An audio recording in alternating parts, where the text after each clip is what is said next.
Howdy, friends and floor heads. It is Thursday night, and it is the third episode of Brian's incredible run of us through Delta Green. It's the first time Delta Green has been on the channel. I hope it's not the last. This is going to shock you. We ended the last episode on a cliffhanger. I'm going to hand it over to Brian. It's true. I learned from the best. Yeah, so these four Delta Green agents were called to a high-tech physics lab in the suburbs of Chicago because something weird that wasn't really adequately explained to them was suspected of being going on. They found some interesting things. They found a very intelligent, very high-tech computer system that seems technologically somewhat different than a lot of computers folks have seen. More veins than you usually see in a computer. Um, they have had these weird sensation that the universe is sort of pressing in on them. They did start the day with a weird screaming fit, but they've made some progress. They've just recently destroyed the computer in question. They've cut power rather permanently to the sensors that were collecting all the data that the computer was collecting. But unfortunately, things don't seem to have gotten a lot better, at least for some of us. We're going to pick things up with Agent Remy Beaumont, our brave paramedic, who has just been heading back into the main facility at the array, as it's called. Um, and basically, when you head into the lab room, you see not everyone that was here when you left. Excuse me. You see Agent Porter is in the corner, sort of kneeling down in front of this computer rack and seems to be picking up chunks of this sort of blackish, grayish material and putting them into his satchel. Ms. Tseng, the IT person, is actually kind of collapsed onto the ground near it and just seems to be like openly sobbing. Um, you're an experienced paramedic, so you would probably catch the smell of cordite in the air. There is no particular sign of Mr. Kozak, who was here earlier, or any of the other agents. So, what would you like to do when you come through the door? So I'm going to immediately run to her. So Remy runs across the room. When I get there, and I assume I'm close to Agent Porter. Yeah, you're all right over there. I'm going to turn right to you, and as I'm attending to her, and kind of getting on one knee while she's down there sobbing, I'm going to turn and go, "We good?" Yep, I took care of it. Took a few shots. I'm going to turn back to her and go, "Ma'am, are you all Leave right?" me alone. Okay, this is all very upsetting. I understand that. Here, let's get you seated. Let's get you kind of move here. Stand up here, and I'm going to try to kind of help her stand up. Okay, she kind of is pushing you away, but she, in the process of getting away from you, she just kind of move away and kind of goes and sits at one of the seats at the far end of the conference table. And I'm going to come over there and allow her space, right? Because it's obviously she wants some personal space. I'm going to sit down and say, no, ma'am, can you explain to me what you've seen? He just shot D. He just blew it up. Okay. Do you have a sense of why he did that? No, he wanted me to shut her down, and I can't shut her down, and so we just shot her. So we just got a situation where we got an agent that's got a little bit of a problem with the computer, and that's about all we've seen so far, right? I don't know. If we're gonna ask him. Porter, nothing weird going on other than you hate computers? That'd be about it. Yes, sir. All right. So it's going to be okay. I'm reloading my gun now. And yeah. So what I'm trying to get a sense of, Brian, is whether I need to know whether she's a problem, right? So if she just thinks that Porter's a whack job and hates computers and destroyed her baby, that I'm okay with. So am I getting a sense that she knows more than that, or? Well, give me a. Why don't you give me a humint roll, which seems tailor-made for that kind of thing. It's like there's a skill. There is. A modifier? No. Oh, okay. So you're a little unsettled right now. There's been a lot of weirdness going on. It's hard to get a read on her. She's honestly reacting like this agent just shot a person she knows rather than a computer. She seems to be taking it rather severely. I mean, you would assume that in any place like this there are backups and the thing could be rebuilt and reconstructed, but she's clearly very upset on a personal and not just a professional level. Yeah. So man, would it be better if we just took with some fresh air? Feel good. Leave me alone. Agent Porter, we okay here? Kind of want to check on the other two and see how we're doing. I have my eyes completely on her. I'm like, I think so. You can go ahead. I'll make sure we're okay. And I kind of give Porter this motion like your gun's loaded. Yes. All right, so I'm gonna head. I think Remy would head towards. I'm in damage control at this point. Like I feel like Porter's taking care of things. We're now in phase 3 of this operation. Phase 1, figure out what the hell's going on. Phase 2, get rid of the situation.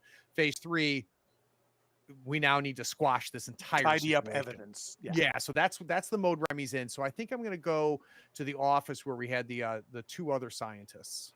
Okay. All right. Well, you're making your way over there.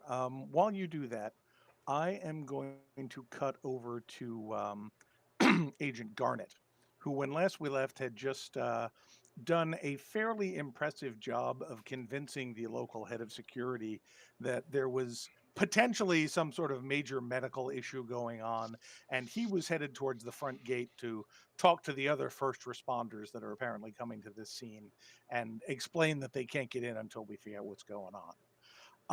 So you're a little bit behind him. You can kind of see him just a little bit off in the distance as he heads down the trail towards the front gate.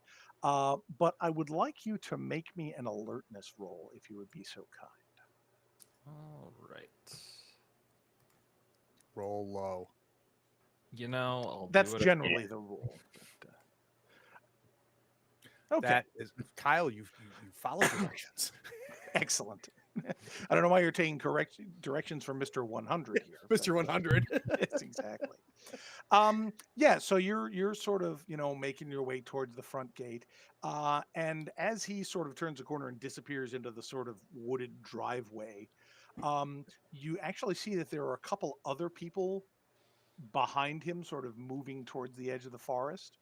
The first thing that catches your eye is some movement.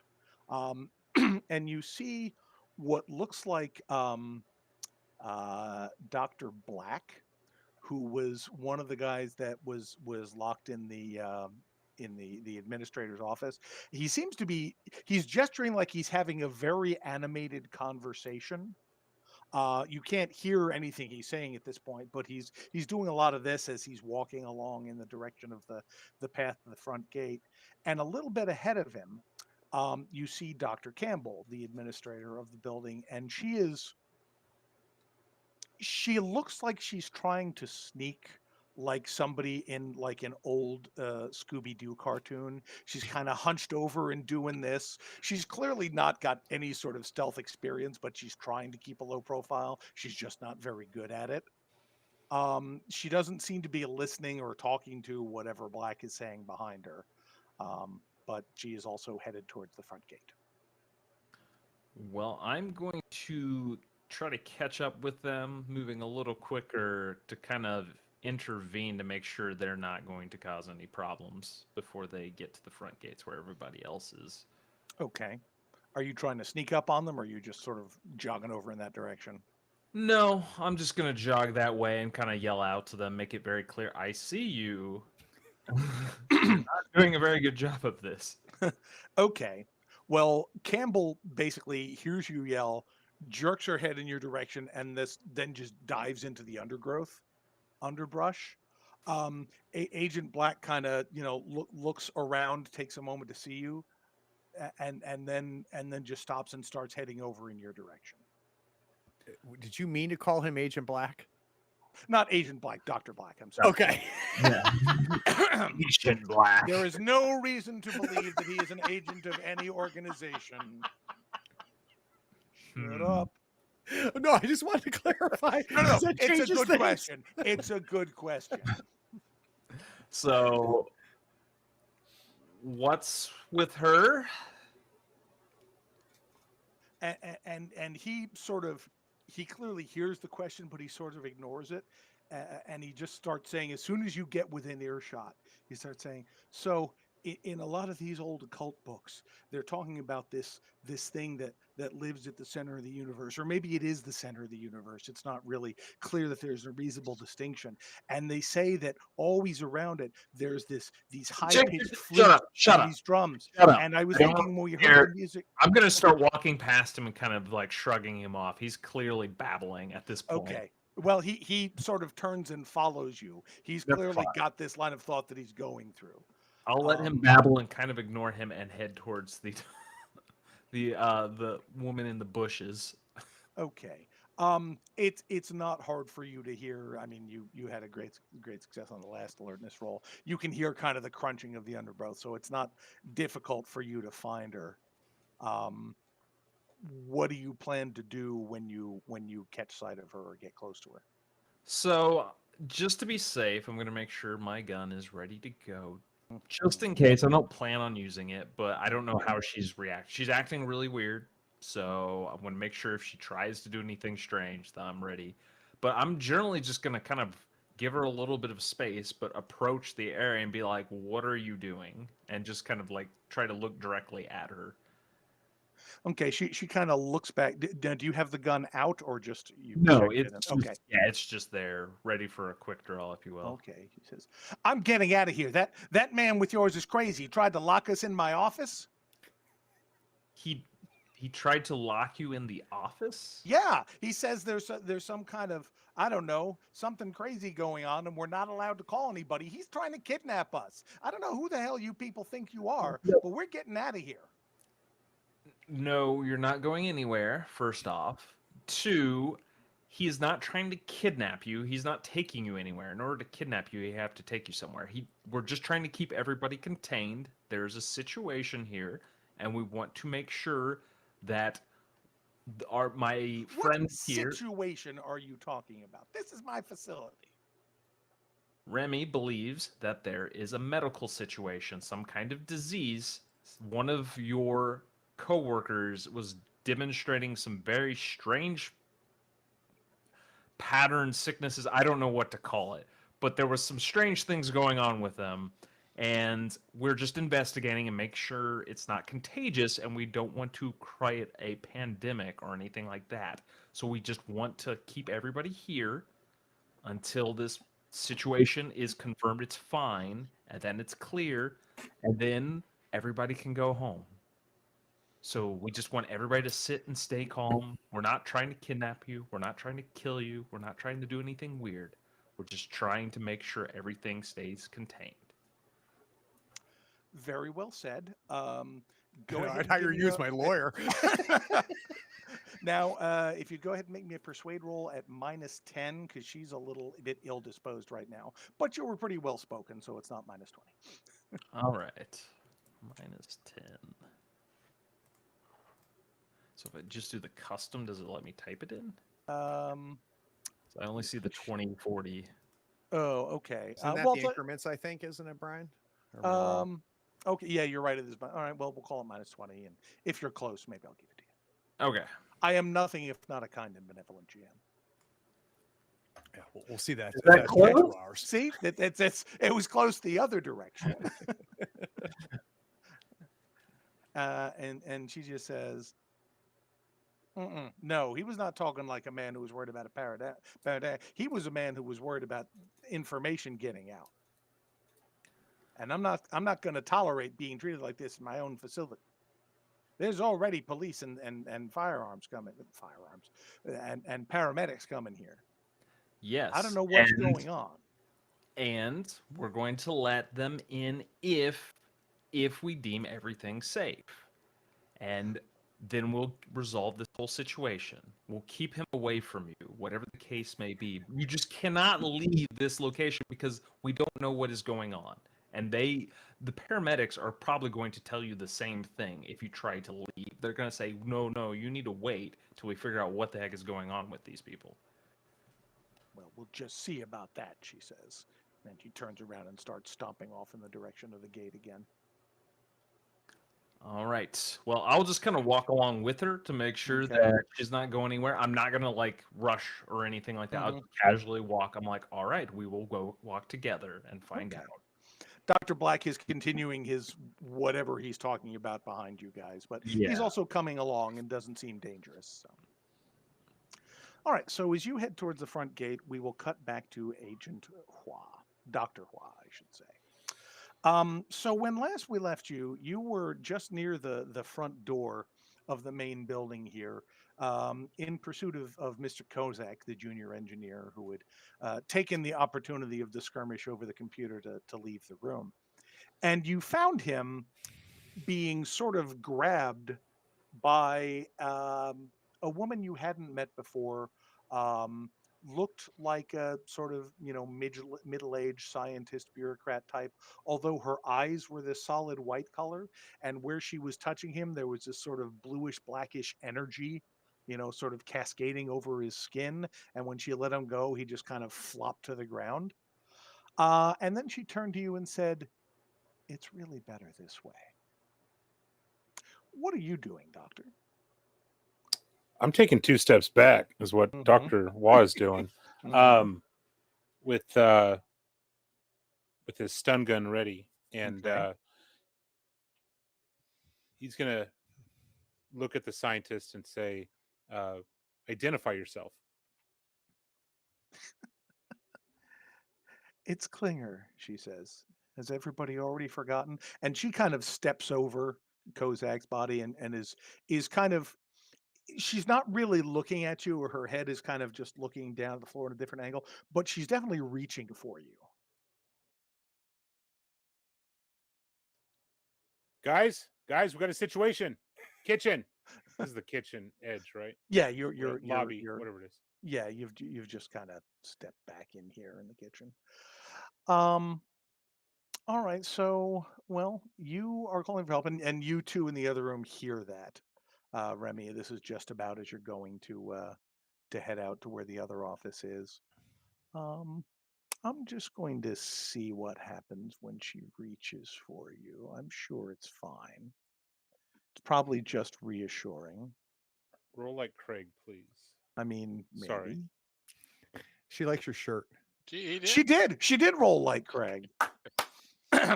So you kind of, take a step back at the right moment, and her fingers close away from you, and it's like you can feel, it's like the skin on your chest near where her hand is was like warming up. It's like she's got this aura around her.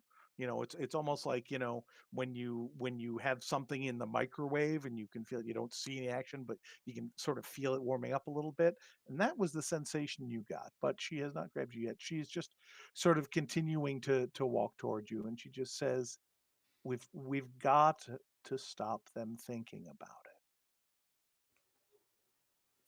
Thinking about what, Klinger?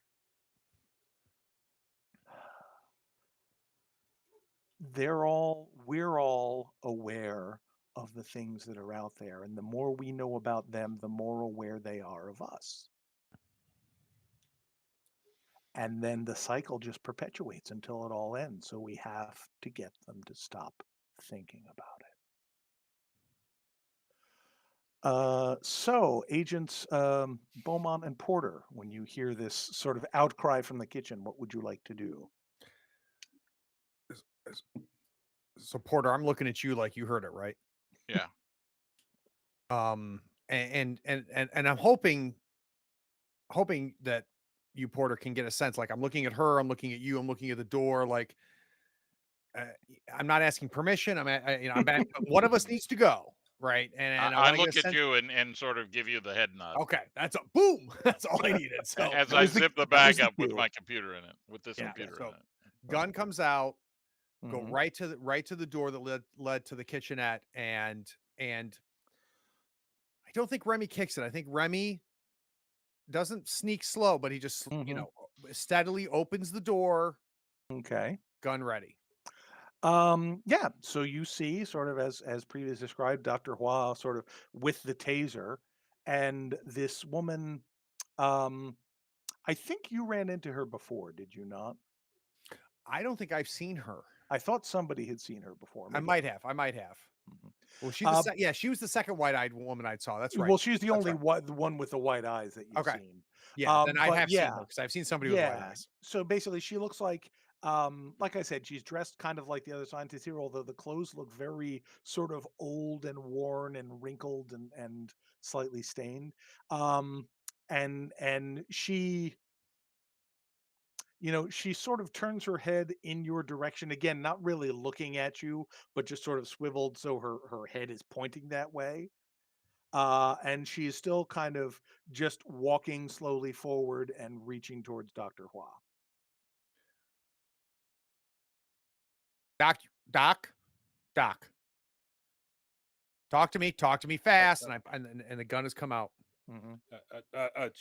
She killed Kozak.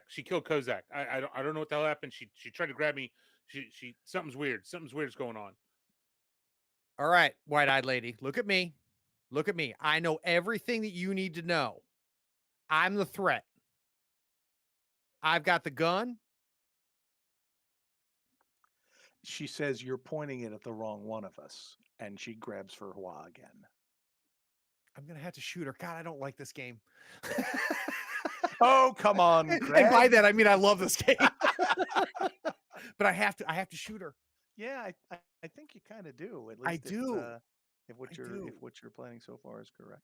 Yeah, and for not that it matters because he's squeezing Oh, the trigger, fuck but me. Remy's not real happy about this. Okay, well, I mean, it's okay. You'll have to make a sanity roll for shooting. Yeah. But All right. basically, so she kind of reaches out and grabs. She doesn't get like your throat or anything, but she kind of grabs onto your upper arm, and you, Dr. Hua, just feel this sort of pulse of heat. And Remy, you can see there's like, it's like there's something blue or black. You can sort of see the veins under his skin sort of pulsing out with this strange bluish black color. And that is going to do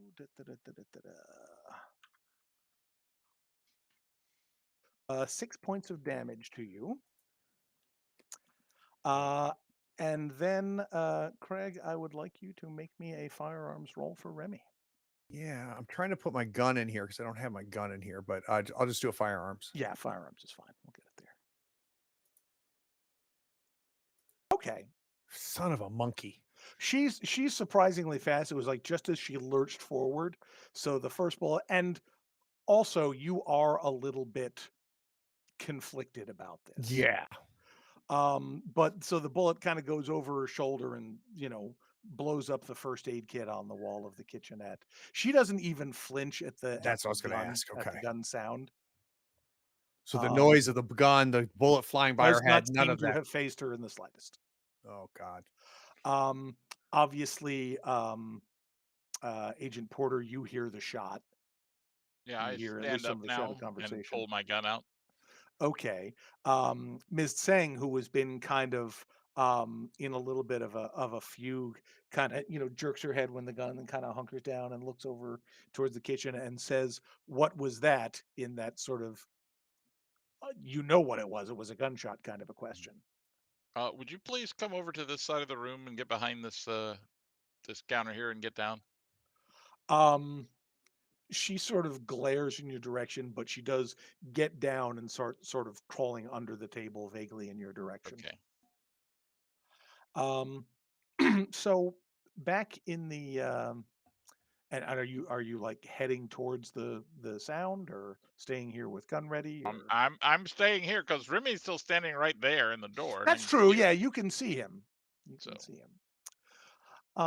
Okay. So I guess we'll cycle around and start doing this in proper initiative order. Um, so then this basically initiative in Delta Green is really simple. Its highest dex goes first. And of the people involved here, Remy, you actually have the highest dex. So if you want to take another shot or whatever you wish to do, it is up to you. I'd like to close on her and shoot.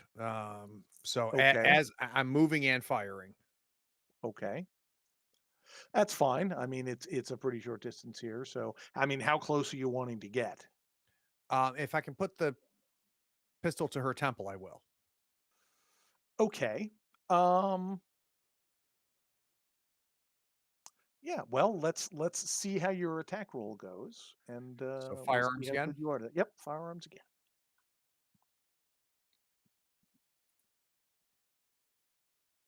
I've only got 20%. There's only so much you can ask of me. That's I very fix them. true. I don't break them. Yeah. For reference, one of the things you can do is if you spend an action aiming, you'll get 20% on your next turn's attack. Okay. All right. So Good to know. I forgot about something that. you may want to Perfect. consider. But yeah, you try and close in, and she moves weird. She moves in a sort of um kind of stuttery way, where it's like she's standing there, moves real, and suddenly she's like a little bit off to the side, and it's very difficult to get things, get a beat on her. Yeah, and I'm super conscious of the doctor too, right? So Hmm. I mean, Hmm. I'm firing towards both of them. Right, exactly. Although as you get closer, you've got a little bit more of an angle to A work little with. bit, yeah. Dr. Hua, what would you like to do in this situation? I think the doctor is going to try to clear some space between him and her, and Hmm. I'm just going to take a swift kick try to kick her straight in the chest, try to get some Okay. distance and kind of back away from her. All right, sounds good. Um, You can make me an unarmed combat roll if you like. Which you have a 95 in, right, Nick? Believe it or not, I have a 60, which I don't know why it took Nice. me so Look at long to you. realize I mean, that. you did a fair bit of Tai Chi and such in your youth. It's all kind of coming Oh, back, Here but it comes. you're a little bit slower and rustier than you were before. Forbidden's land shit right here. Yeah. yep, yep. All right, so you kick out at her, and she attempts to just sort of catch your foot as it comes in. Oh shit! Make roll. Too Not my many Jordans. windows. Yeah, what is it about people in their shoes? Why are you not popping up my window? There we are. Oh, of course.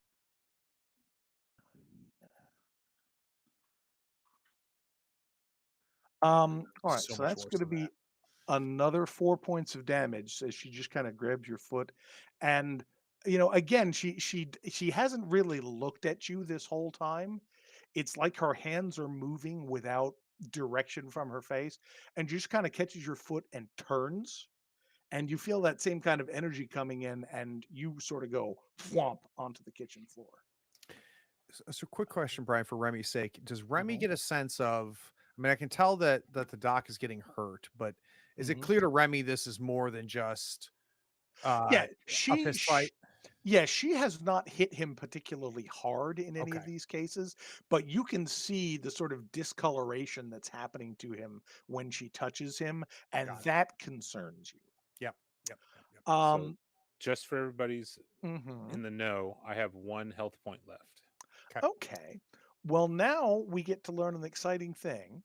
When you go below 2 health points, you are unconscious.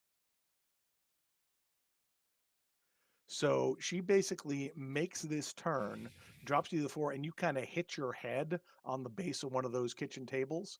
And he's just sort of, you see his eyes fluttering, but he's not moving right now. He's breathing, but it's not going well.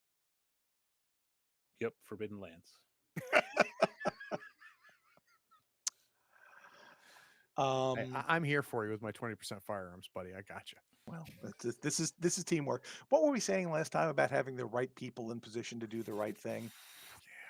Yeah. Okay. So, Agent Porter, would you like to do anything at this time? I would. Okay. I'm going to head toward the other door Okay. and see if anything's in that hallway. You do not see anything in Then I'm that going to hallway. move down that hallway and attempt to flank her on the other side. Oh, look at you, This clever is why we man. bring the smart agents.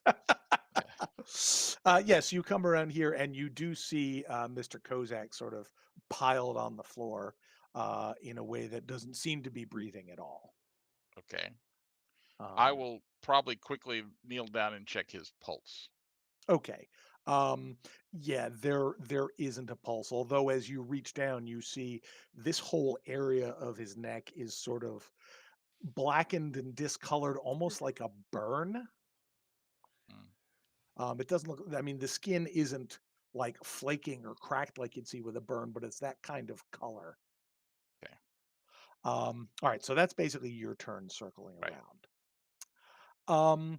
So back at the front gate, um, Shots fired. the Shots little fired. the little parade that you've made kind of gets to the front, and you see Officer Gonzalez is sort of up because if you'll remember, this is like a big sort of solid steel gate that closes the wall off in this thing, and he's basically over there at the edge of where the gate communicates with the brick wall around there.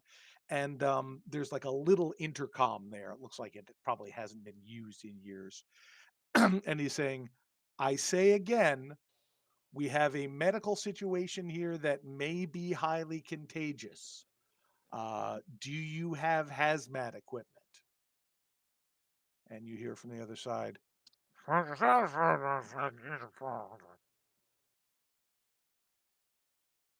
he says, okay. Well, nobody comes in until you have that. I like Gonzalez. And then you hear Dr. Campbell kind of yell, "We're being held in here against our will." Do I think they can actually hear her through that? I mean, probably not through the gate. I mean, it's open air above it, so Okay. maybe. I kind of yell out just in case if anybody hears her. Mm-hmm. She's not very happy about being here, but everybody's fine. Han Solo. Fred We're Caller. all Fred Caller. here now. How are you? Hopefully not able to hear the gunshots from it. Yeah, I'm like, do I hear gunshots going off? You're fairly far away. Okay. And the walls are a little thick. I mean, you can make me an alertness roll. Could happen. Okay. Part of me is kind of okay if I'm not hearing this because it's probably for the best, but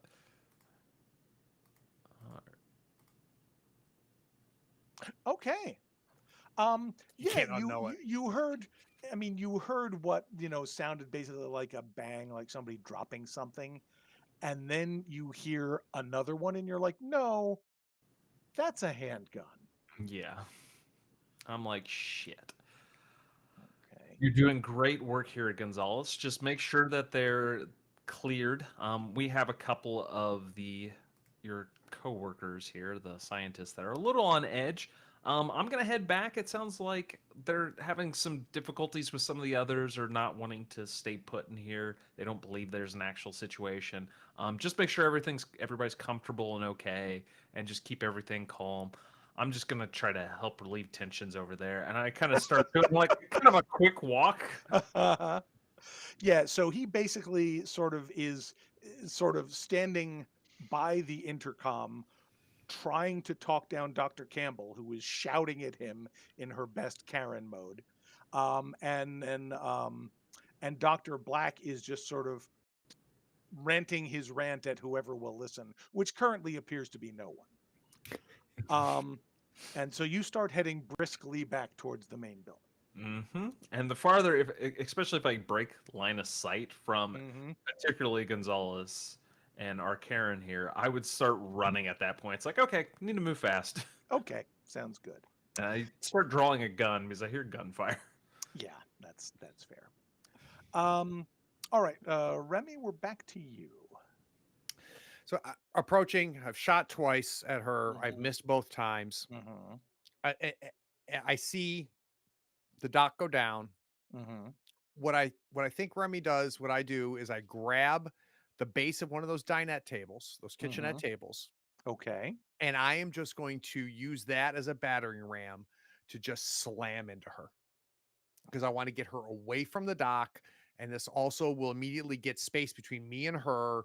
And obviously, I need to go back to firearms training because like only thing I care about right now is separating her from the dock, and I think that's my most guaranteed way. So Remy just grabs down, just like playing football at LSU, and just boom, just Okay. So what I'm going to do is I'm going to have you make an unarmed combat roll. You're going to be at plus 20% because you're not really trying to hurt her. You're just trying to push her, and you have a big table to use. yep. And like all those she things. is going to basically do what they call a fight back. Okay, So she's going to roll as well, and we'll see. I love the who fight back gets rule what. in this game. Gosh bless. You know, Oh! sometimes it's just not your day. I don't think she needs to fight back. I think she Um, fought. I mean, she doesn't really, but so she you kind of grab the table as a battering ram. You've got this all planned out in your mind, and you grab it, and she just sort of basically, as you're coming in, just kind of reaches over the table and puts her hand on your head. And it does I not take no damage. feel good. Well, not if I can figure out how to make that work. No, you take 5 damage, and the sort of heat and the vibration. It's like somebody took a massage unit and pushed it against your forehead. Um, and it rattles your teeth. And I'm down to 7. Okay. Yeah, until you get to 2, you're fine. Yep. For certain values of fine. Yeah, fine's a broad word. Yes, exactly. So yeah. Okay. Agent Porter, you come around the corner and see. Carefully, because Yes. there's shooting in there. Yes, there is. Although you didn't, Yeah. you haven't heard another shot since the second one, but Yeah. you see this sort of weird skirmish going on. I'm going to aim at her and say, "Freeze, lady." Okay. And I'm a little bit back Right. from her, so Right. I don't want to be within like grabbing my forehead distance. Okay, no, that seems fair. So yeah, you do the whole kind of standard Quantico stance, Right. Because it's also probably been a while since you were at the shooting range. I'm a little better than some people. Yes, well, it's not hard to be a little better than some people. Who names with Femi? But yeah, she says, and she sort of lets go of Remy's forehead, and just says very quietly, "None of this is going to matter." And then she's gone. Oh, son of a There's no flash, there's no blink. It's just like, the old special effects between 2 frames of a movie camera. She's just gone. What the? I quickly stand up and look around. Okay, you see I'm looking Mr. Kurt. behind me particularly to see if there's anybody. No, back just there. the body that you saw. No, mean- this empty room over here. Okay, the sort of lobby area. Yeah, Yeah, no, whatever that there's is. nobody in there. Okay. What the world happened? Is that the doctor down? And I think at this point, obviously, I've dropped the table. My hand is Mhm. here. Like, what does my forehead feel like? It feels hot. Just like hot. But, if you had a sunburn. okay, all right. So no know? skin broken, no blood, just No, but I mean, scorched. you can see, John, or Porter, you can see that his forehead is kind of discolored, like to a lesser extent, but kind of the same kind of thing that was on Kozak's neck. And am I in a position to kind of get up, because I imagine I'm half crouched at this point. I'm going directly for the doctor, Mm-hmm. and I want to assess the situation. Yeah, you're not mechanically impaired at this point, Okay. other than the injury. I'm not cut. Mm-hmm. I go to the doctor. Okay. Yeah, you can give me a first aid type of roll. Yeah, pull out my fanny pack. Mm-hmm. How do I have a 10% first aid, Brian? That's certainly wrong. Loading, please wait. Clearly, you're supposed to have a 70% in that and shooting. Yeah, what? No, you have an 80%. The 10% is the base that everybody gets without the skill. Oh, okay. Oh, You see the 80 next to it. Okay. Oh, sorry. Yeah, exactly. Fisher Price, my first Delta Green. Okay.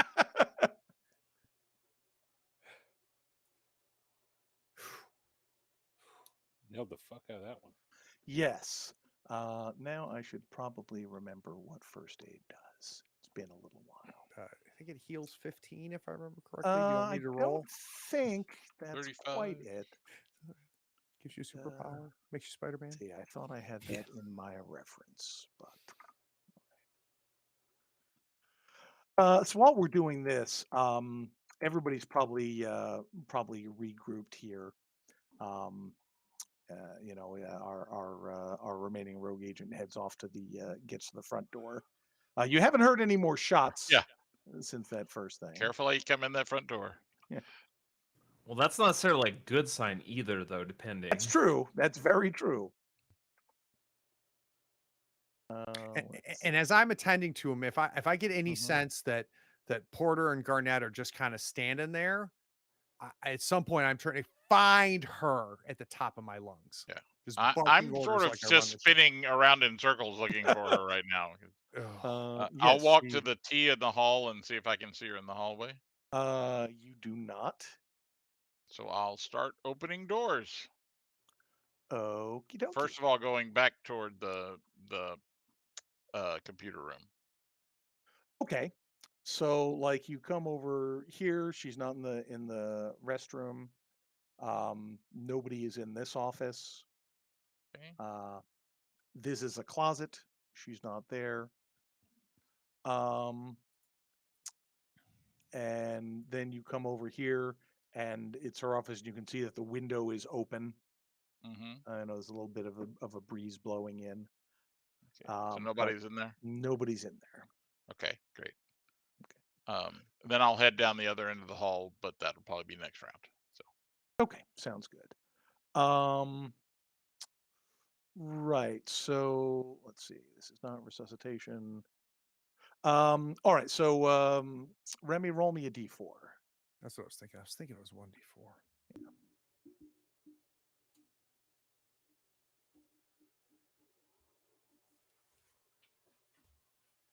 Yeah, baby. 4, baby. Okay. Killing Yes. it. You're, you got some cold compresses in there.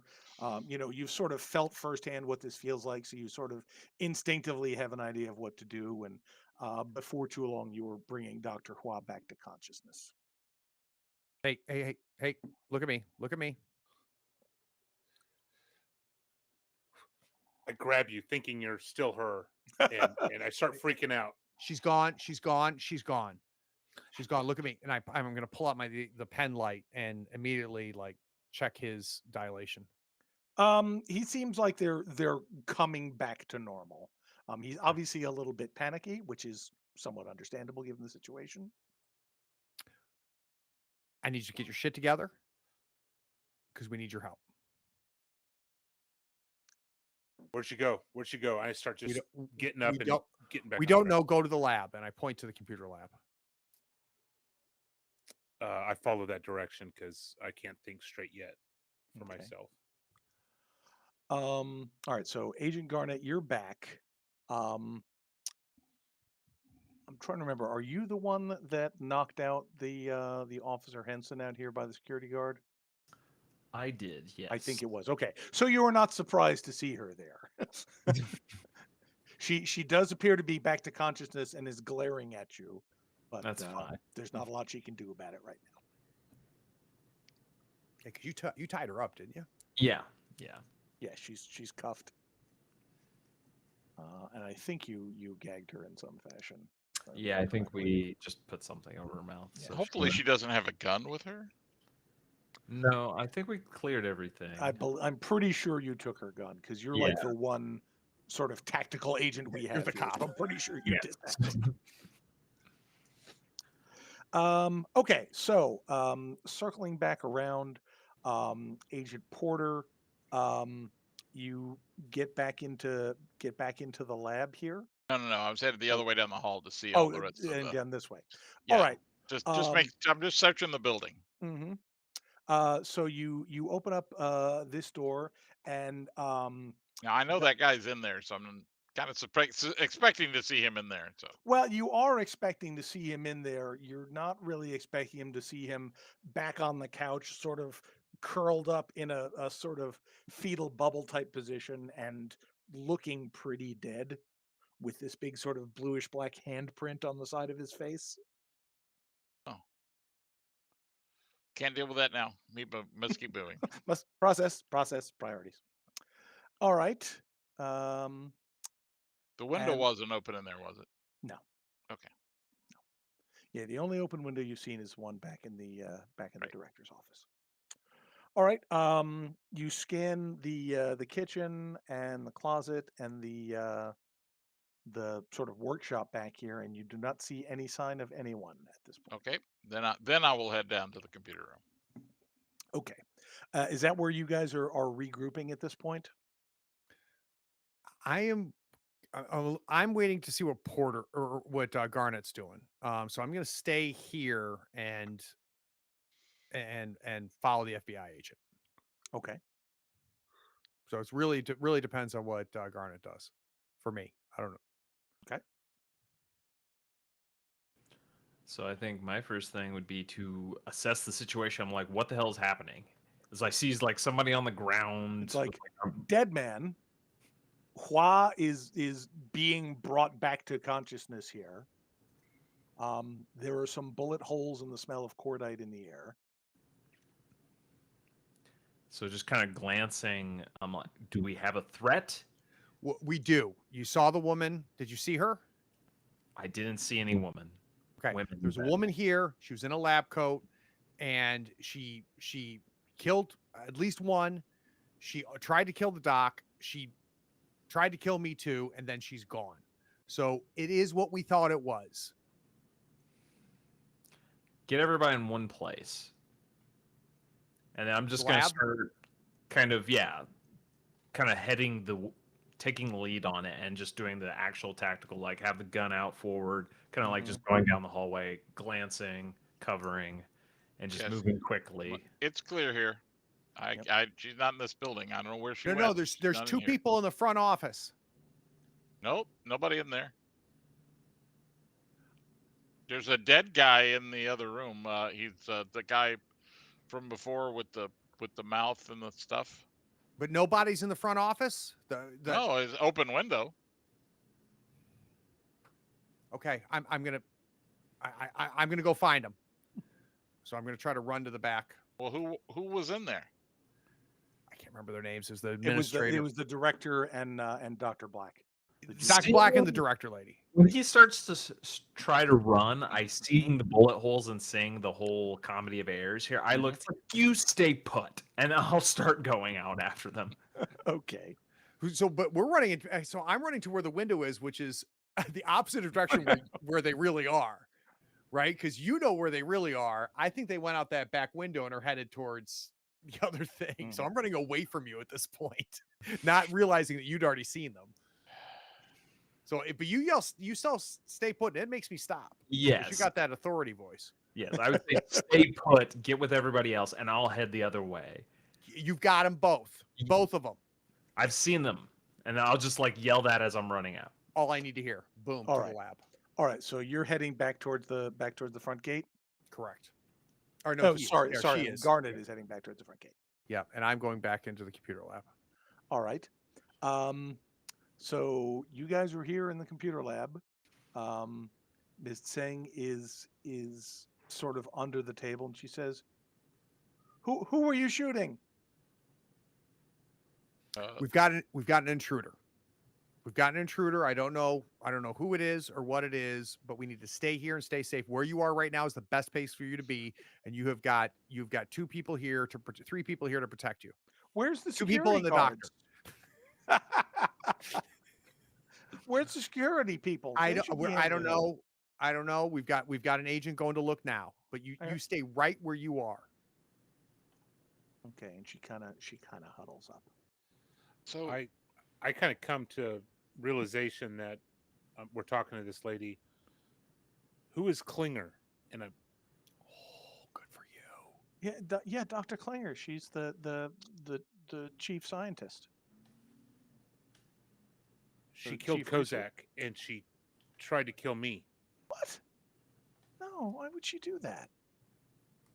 she also probably killed the Asian guy. The Dr. other Asian Takagawa's guy. dead? He was getting better.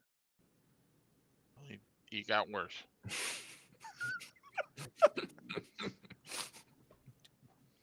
What was she saying? I heard her mumbling through the door. I couldn't tell what she was saying. Did she say anything that meant anything? No, she's broke, Porter. She's broke. Where would she go? I say to our friend. Where's her office? Where would she go? She shares an office with Dr. Takagawa. Yeah, it's empty. Every office is empty. All right, I'll be right back. And it's not that I don't believe you. You can tell I don't, but I'm It's just fine. like, yeah. So that's where I want to go. Okay, so you head over there. Dr. Hua did she say anything to you while she was out there? She was saying that she was just trying to shut up the people that know there's other things out there.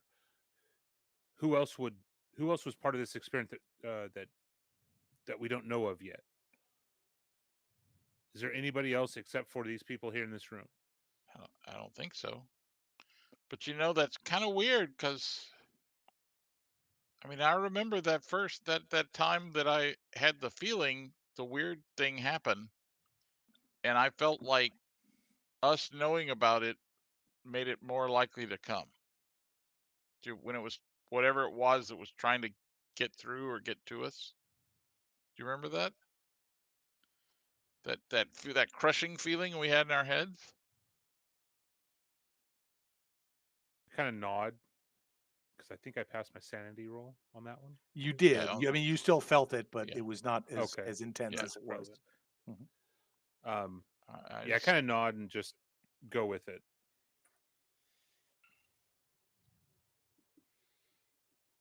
I guess the 2 folks outside are the people who know. So maybe that's where she went.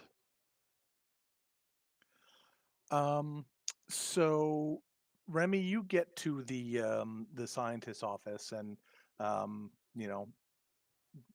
the door's a little bit ajar because I get the impression that Porter was not like tidily closing. I doors was behind actually him. intentionally leaving all the doors open so Okay, that we could see. Perfect. Sure. So it's open, and you can see Dr. Takagawa, as I mentioned, kind of curled up on his couch, looking very dead, and again with that discoloration on his face.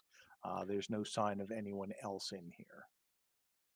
Run over to him, purposely not touching the discoloration, Mhm. check his pulse to confirm, and Yep. then just do a cursory look. Like, do I see any marks? Do I see any wounds or anything outside of the hand? So I'm just kind of doing an assessment of the situation of the room. Just Yeah, no, other than the markings on his face, you don't see anything. You do, I would say there's probably some of that skin is cracked, okay. And there's probably a little blood coming out, and it has a very faint, that same sort of blue glow that you saw before on his eyes. But it almost looks like it's fading as you look at it. And that causes me to instinctively reach to my forehead just to feel, do I feel this cracking, or I'm looking for a reflective surface or No, something? it's just odd. It feels smooth. There's not a mirror in here. There's one in the bathroom across the hall. And then I'm going to stick my open the window if it's not open, or it was Mhm. open. We said, or no, this No, one. not The this other one. one. Yeah. So I'm going to open this window, look outside, and just by still staying in the room, but try to assess the back area. It's dark. You don't see anybody. You can see sort of the buildings off in the distance that were the array, but it doesn't look like there's anyone out here right now. I'm going to go check in with the lab. Okay.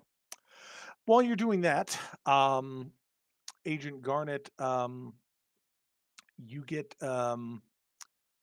back to the, sort of, jogging back towards the front gate. You're getting your steps in today, if nothing else. Definitely. Yep. And then you hear, you hear a couple gunshots coming from the direction of the front gate. Fantastic. Pulling, moving quickly, gun up, ready to shoot at something if anything dangerous appears. At this point, I haven't seen her, so I have no idea what I'm looking for other than a lady. Okay. Well, you kind of get to the little clearing around the gate, and you see Dr. Black is just face down in the dirt of the driveway, not moving. Dr. Klinger, sorry, not Dr. Klinger, Dr. Campbell, the administrator, is sort of just backed up against the gate, screaming, "Get it, get it!" And you see Officer Gonzalez has his pistol out and seems to be wrestling with this woman in a lab coat.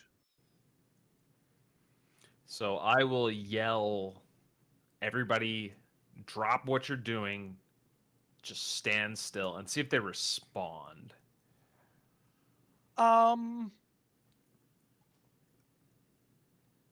Dr. Campbell quiets down. The two who were skirmishing don't seem to have either have not heard you or are too busy trying to fight each other to stop.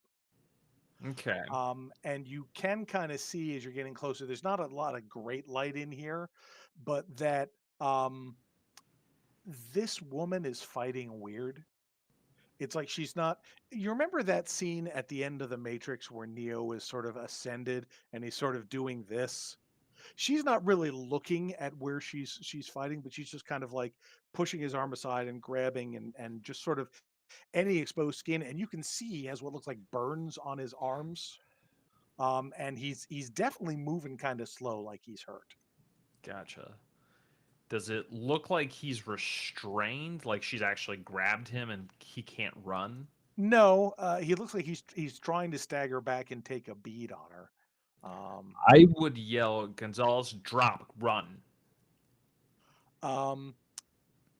Because of who he is, he's going to take a shot before he does that.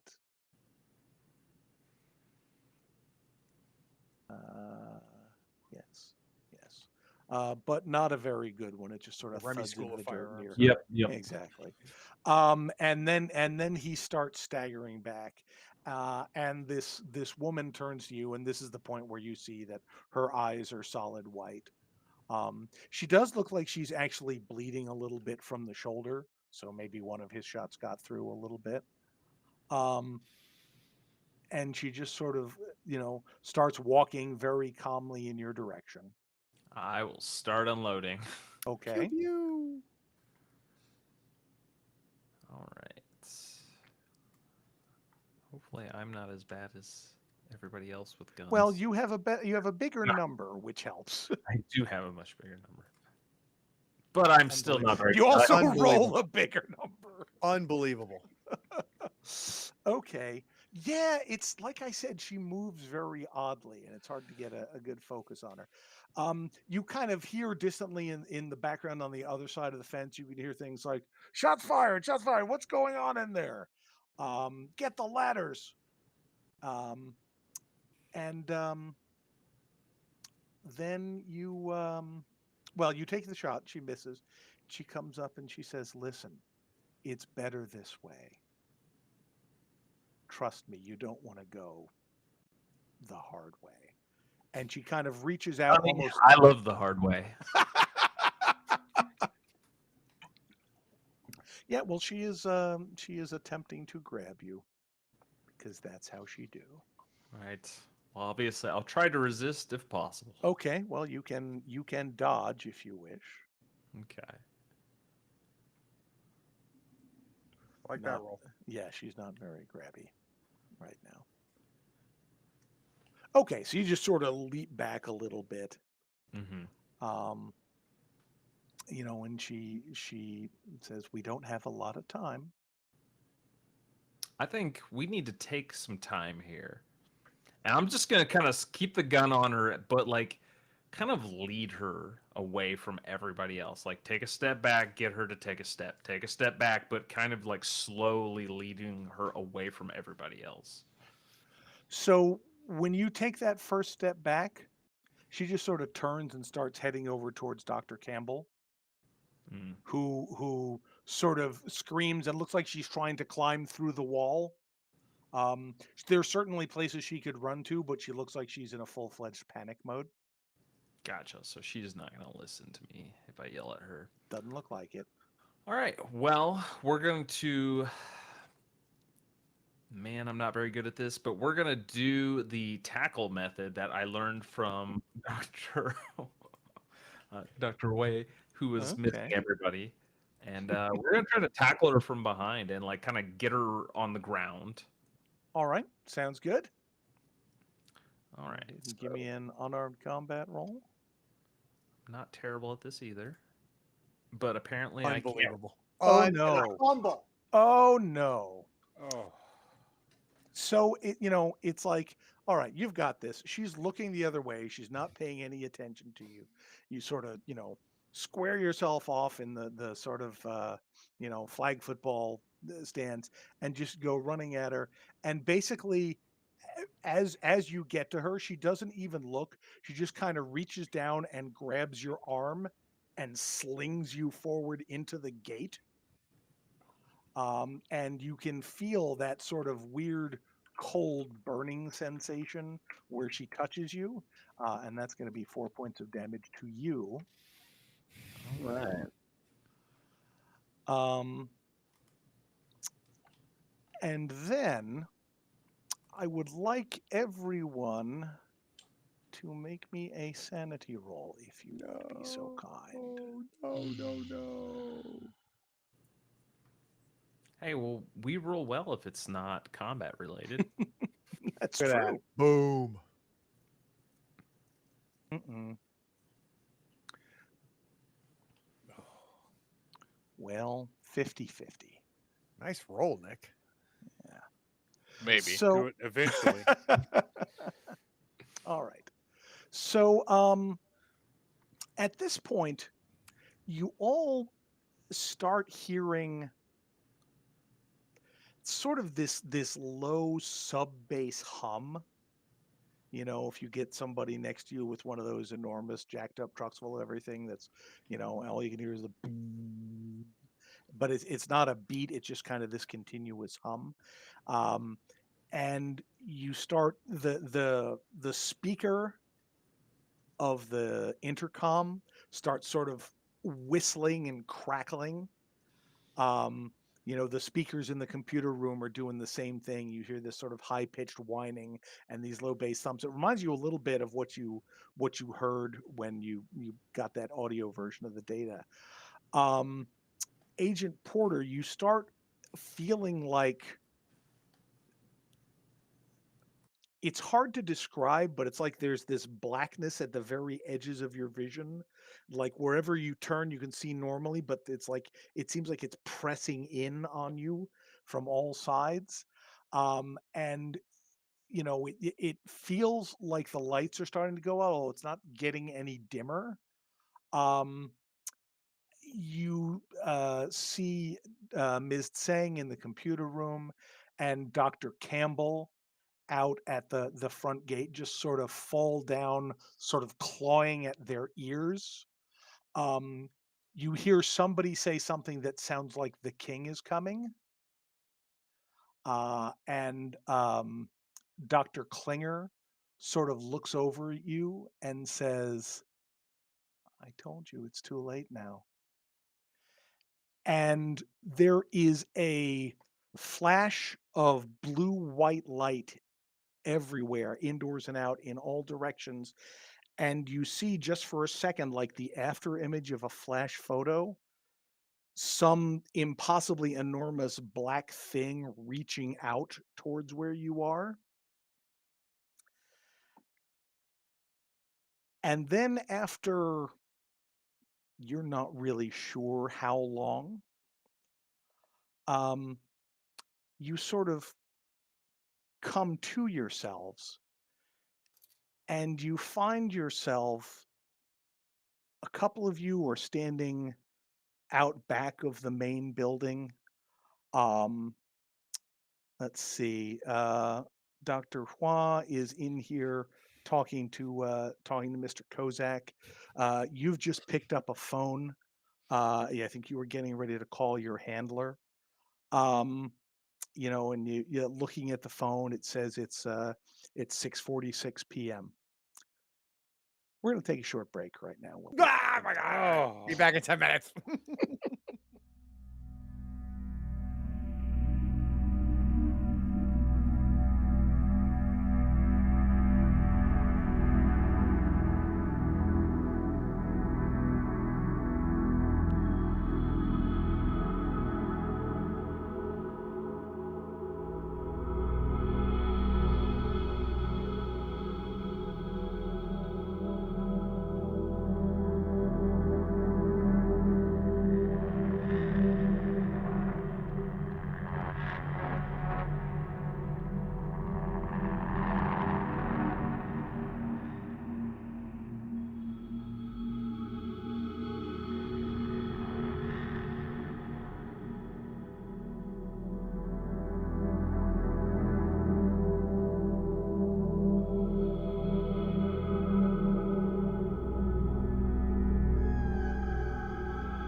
are back. Okay, we are back in more ways than one. Yeah. So you guys and gal find yourself. Well, you sort of come to with a brief sort of screaming fit, which feels somewhat familiar to some of you. Um, Mr. Kozak kind of jumps as the two of you do that. What is he, are you okay? So, do I know what happened? You remember everything that we've just described. Okay. Whether you know what happened is kind of a different Right. question. No, I'm sorry. I'm but sorry. Yes, Yeah. exactly. So I've got the phone in my hand. I'm about to dial the handler who Mhm. I'm not happy with. Yeah. I what the forehead? Remy? Is my forehead hot? No. Remy, Yeah. did you just Yes. see something have some weird happen? We Yeah. were Yeah. somewhere in a room and then came right back here. We're back, and I show Agent Porter the clock on my phone. Okay. No need to make that call, I guess. 'Cause didn't she tell us on that call that we were here before? We need to blow this place up. So, as and- lovely as an idea as that is, Mhm. I think that is a little extreme. Well, need remember, to you figure two are out- still inside right now. You're Oh, not. gotcha, gotcha. You're not. Yeah, all it's just me and together. Porter right now. Mhm. Yeah, Well, I do have you wait. guys updated on the map if you want. Wait, she told us that everybody who remembered had to, I don't know, did she say die? What did she say? We had to stop everybody from remembering? Yeah, this place has to go. Can you blow this place up? No, I don't have anything like that. But wait, are we part of the people who have to not remember? Yeah, and I'll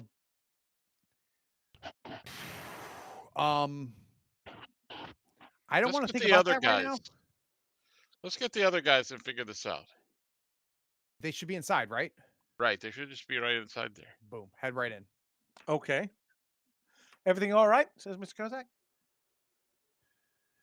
Yeah, we need to talk. So, can you do me a favor and double check to make sure that thing in the lab is still going? No idea what I'm talking about.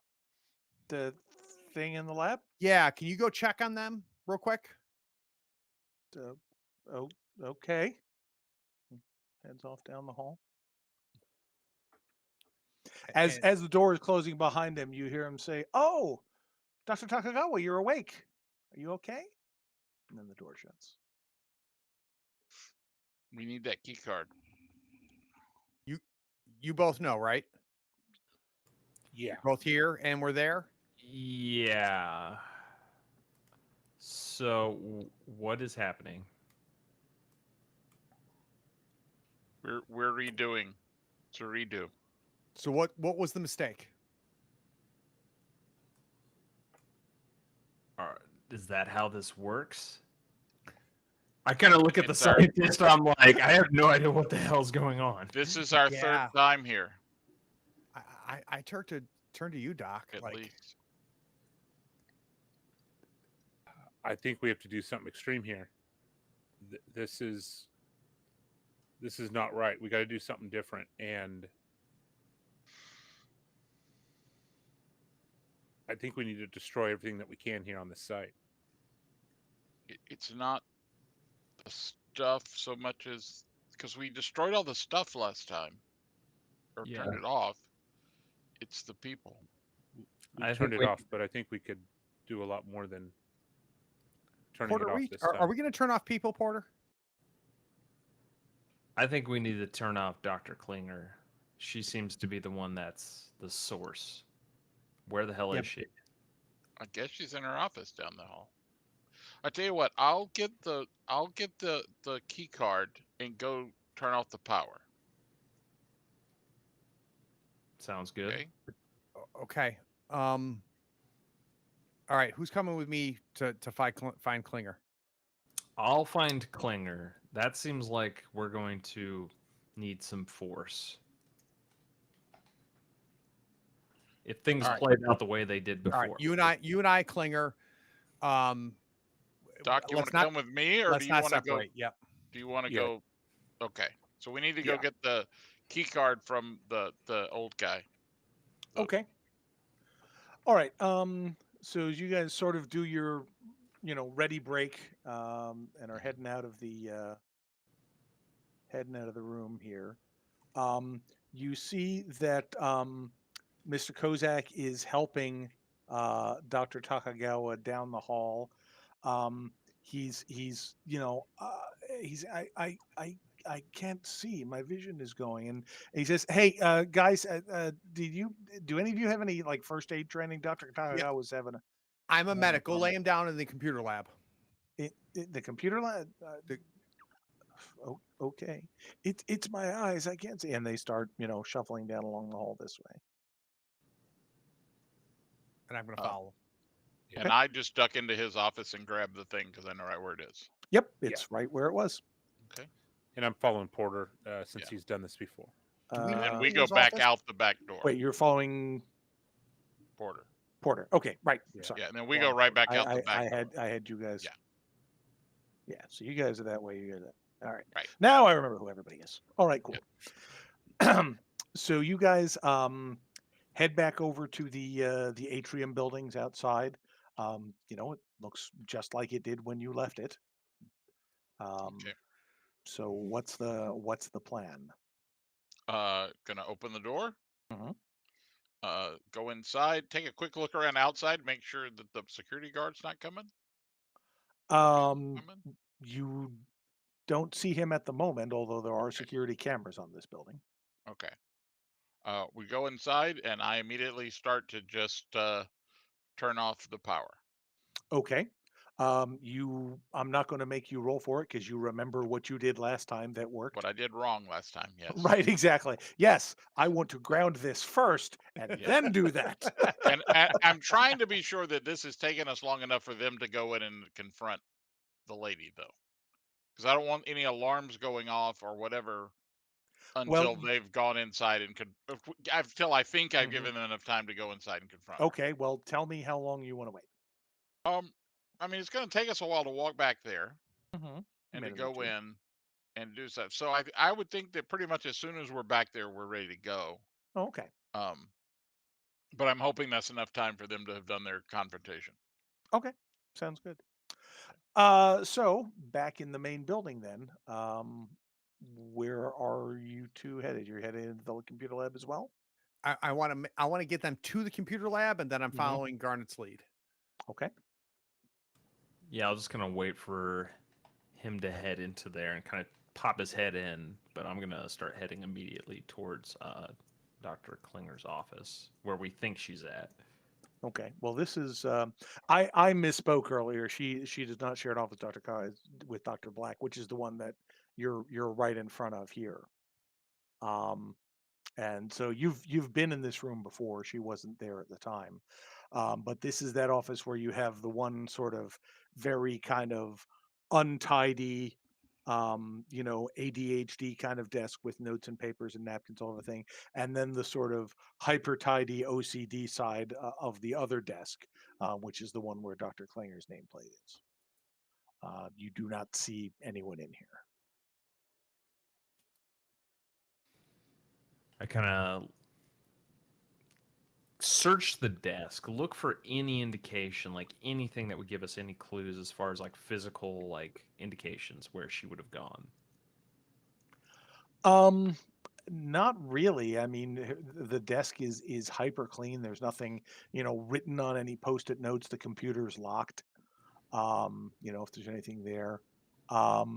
The other desk, like I said, is full of papers and books and assorted nonsense. But this desk looks like it's basically a space where you put the laptop and maybe a cup of coffee. Okay. Quickly thinking, I'm like, we got to head to the front where the security camera, the monitor feeds are. Okay. We need as many eyes as we can get. I'll meet you there. And I start running towards the lab. What was the voice activation? What did they call the AI? D. And D is still active, right? That hasn't happened yet. Everything seems fine in here. You see Miss Tseng typing on her laptop. She looks like she's sort of they've kind of laid Dr. Takagawa out on the table, and he's just, please, can you, here's my phone. Can you Yep. call my wife? Yes. I take the phone, I hand it to his associate and say, call the wife. Okay. As I'm attending to him, like getting to Mhm. him and just kind of getting him laid down, Right. I just yell, D, Yes. where is Dr. Klinger? Unknown at this time. When is Dr. Klinger? Query incomplete. When is Dr. Klinger what? All right, I'm not going to answer her. Can I try to get an assessment of what's causing this blindness? Open his eyes. Does he have pupils? Are they white? Yeah. No. Yeah. He has eyes. It's like, and it looks like, I mean, not only the sort of fluid around the eye, just like the tears and everything, but even like the little blood vessels in the eye all look like they're going this sort of bright bluish color. I think he needs fresh air. I'm going to like paramedic under the arms, Mhm. drag him out that back door in the lab that Okay. takes me outside. Okay. Kozak is being helpful and grabs his feet. I've got it. No, that's fine. No, I understand that. I need you to stay inside. Give me a persuasion roll.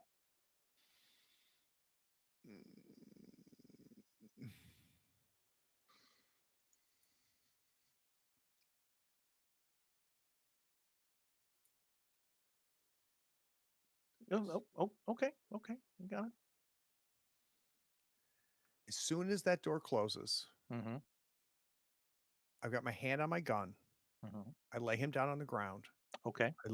I'm going to say look right at him, but he doesn't know I'm doing that. But I'm going to Mhm. get very, very close to his face Mm-hmm. and go, what the fuck is going on right now? I don't know. I can't. My eyes. I can't see anything. Where is Klinger? I don't know. She was. When's the last time you saw her? It was a few hours ago. I was in the atrium checking on the systems, and she had just left to come back to the main building, and then I think that's when the power went out. That's when I lost consciousness.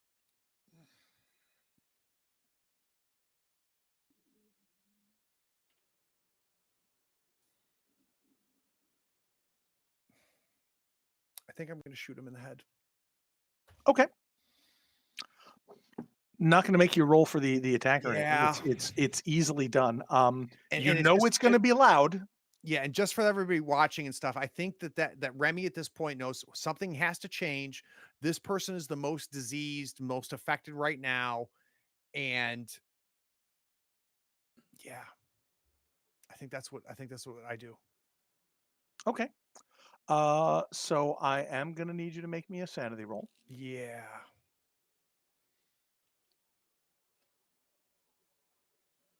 It could be like Groundhog Days, alive again later. Mm-hmm.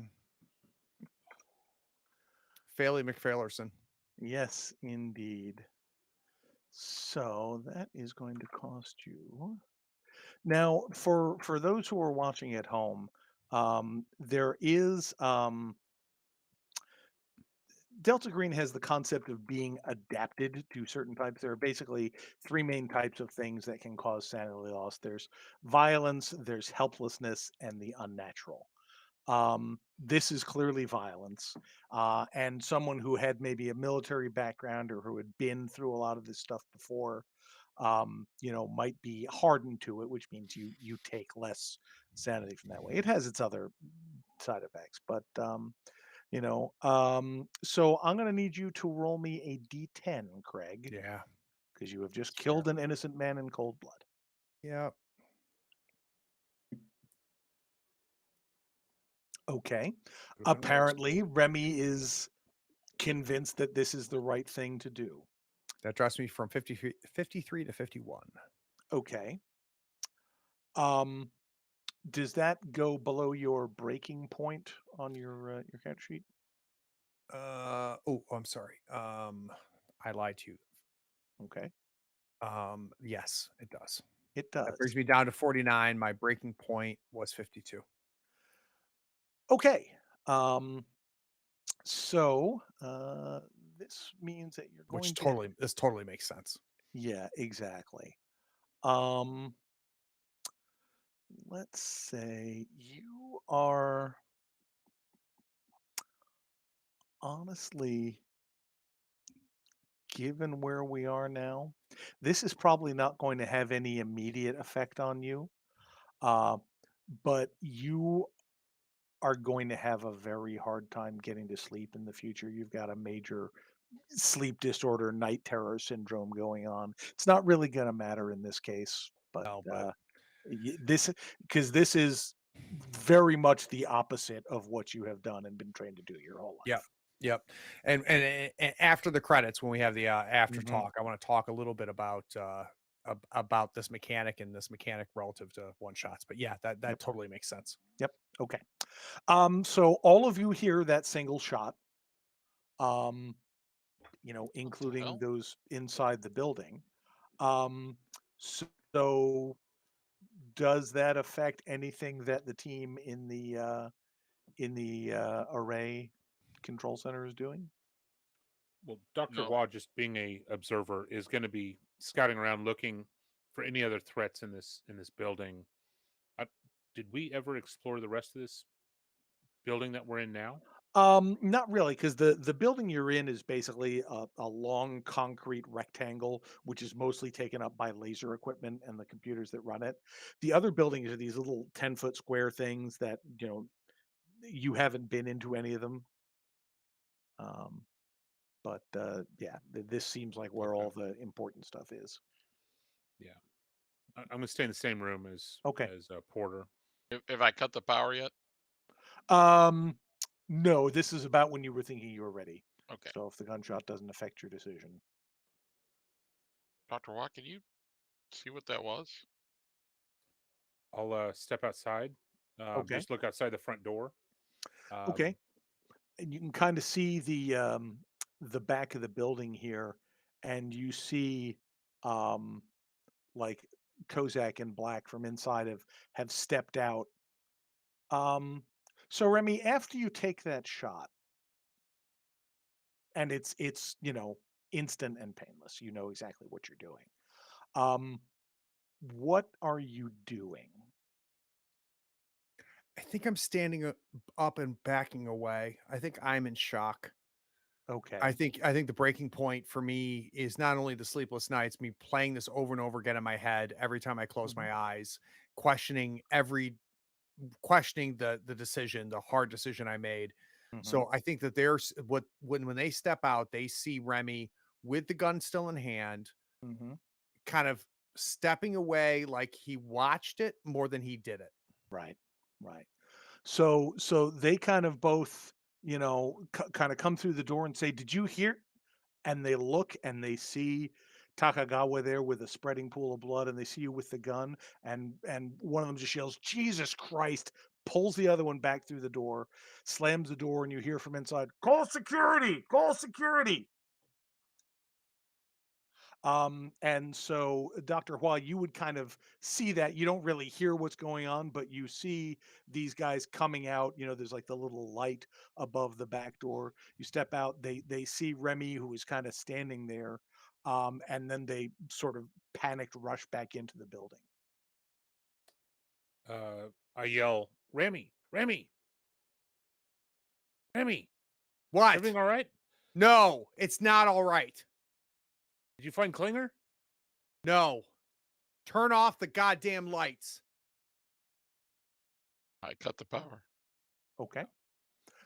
So the array goes off. Um, and so Agent Garnett, you were kind of coming up to the front door. when you hear a gunshot and some shouting. What would you like to do? I think at this point she understands where people's heads are at as far as the team. All over the I'm going slab? to play this off. I'm going to Okay. start rushing towards the front. I'm be Mhm. like, we have a threat. There's a gun that was fired. I need to see all the cameras now. I need to see where people are at. We have to assess what's going on. It sounds like there's a firearm. Okay, so you get there, and you can see that she is on the landline phone. She's kind of got the headset, in the crook of her thing, and she is getting her gun out. You see where? Back left. All right, stay inside. Don't go near him. And she, hangs up and immediately punches another button on the phone. I'm going to encourage her to move quickly towards the threat so I can clear the area. Okay, it's like she hears you, and she kind of nods and says, Gonzalez, we've got shots fired here. I think Takagawa is dead or badly hurt. Call HQ. And she hangs up.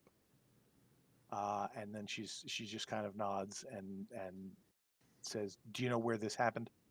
I don't. I just heard it. It's towards the building. Okay. Main She starts going around. Oops, that's you. She starts going around the building,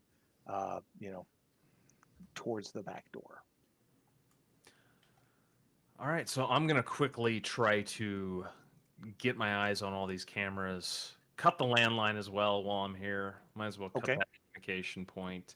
Okay. And try to figure out the situation just through the monitors. Try to figure out where everybody's at, what everybody's doing, as best I can.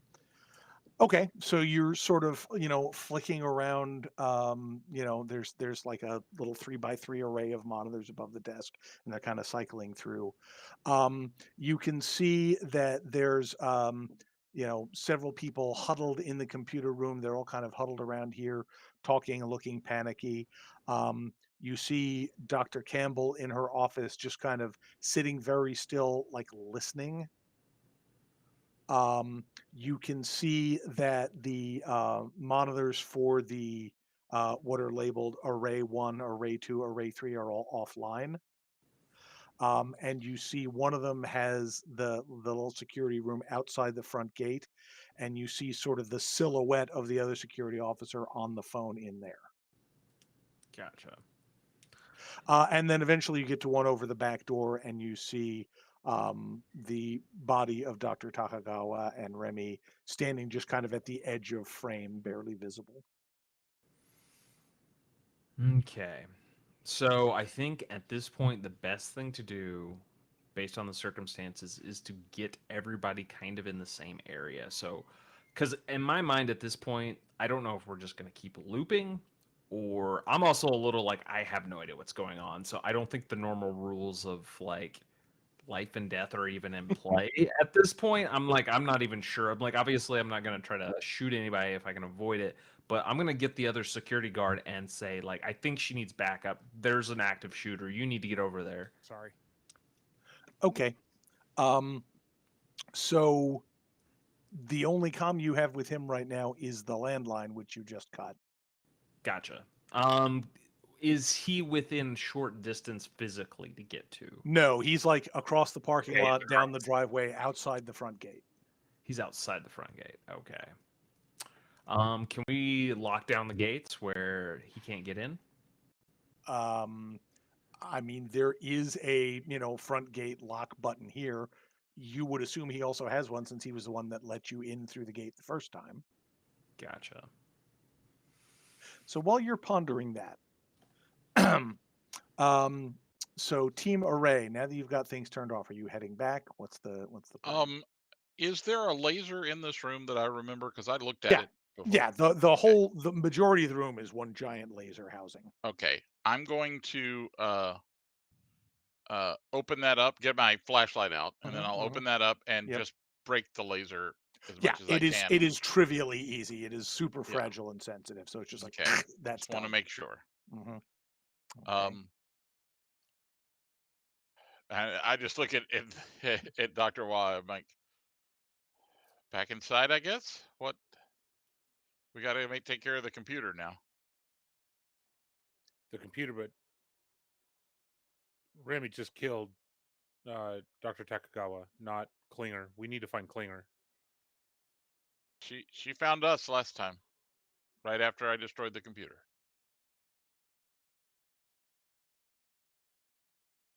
I'm going to finish clearing this room. Go put that computer out of its misery. And I'm going to take my flashlight. I'm going to go down this rectangular box of Okay, lasers. be careful down there. It's dark and tricky. Mm-hmm. So I will head out. I'm going to turn my flashlight off. I'm going to try. I'm not really trying to sneak, but I'm trying to not go in the door. I'm going in the door all the way down. The door that's not the door that Remy's standing outside with the dead body. Okay. All right. So you're heading towards the other end of the building. Yeah. Gotcha. And Dr. Hua, you're just kind of breaking shit? Or what, I'm gonna clear that whole long rectangle room. He's that looking I'm in. for what's her name. Oh, okay. Got it. Yeah. I'm still searching. All right. So you're working on that. So Remy, you're still sort of stuck in your own mental loop of thoughts. And then you hear from somewhere off to your left, freeze, drop the weapon. I know who it is. Mm-hmm. So I'm going to turn around. And she's there in a classic police academy stance. This is Gonzalez, right? No, this is the other one. This is Officer. Oh, okay, gotcha. So I don't know this one. I mean, you met her on the way in, but Okay. yeah. Officer Henson. Do I know her name? She said it. I don't know if you remember it through all the nonsense before. Officer? Put the gun down now. Okay, and I'm going to set the gun down. Okay. All right. We have an active shooter. They went into the woods, and I'm just going to point off away from the array, buildings, away from, like, triangulate, right? What like, I want to get her away from everything. And we have an active shooter.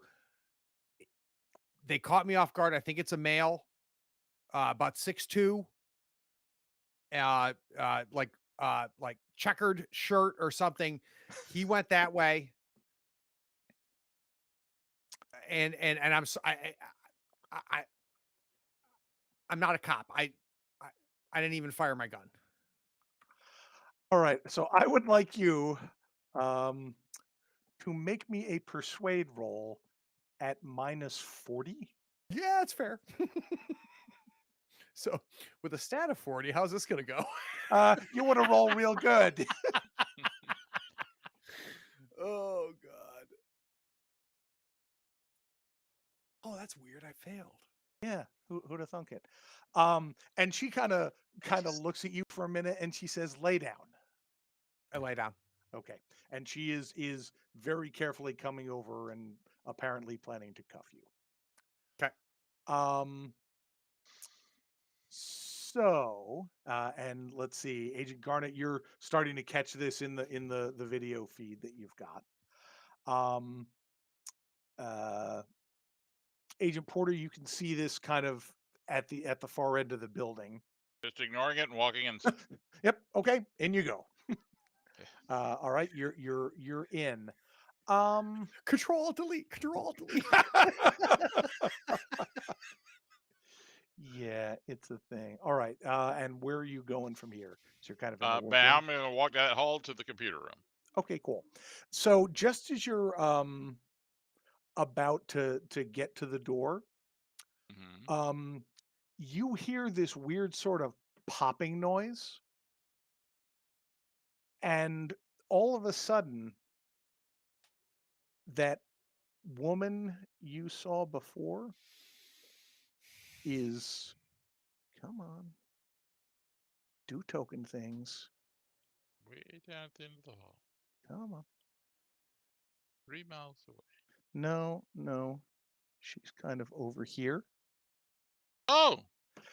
And she's sort of looking around. She doesn't even seem to be aware of you. She's sort of I say looking around. She's still got the white eyes, and she's like, "I'm back. This is where we did it." What do we need to do? And her head kind of snaps up, and she's I'm like, moving toward the door while I'm doing "Okay, this. sure." She says, "Who are you? I don't remember you." I'm from outside. I'm here to stop this. What do we do? I don't know. I have to think. It's a very different personality vibe that you're getting from her Mm-hmm. than the way she was before. Okay. I don't. What time is it? I tell her. Okay. Look at my watch. Tell her. Yep. It is. By the way, it is about 7:15.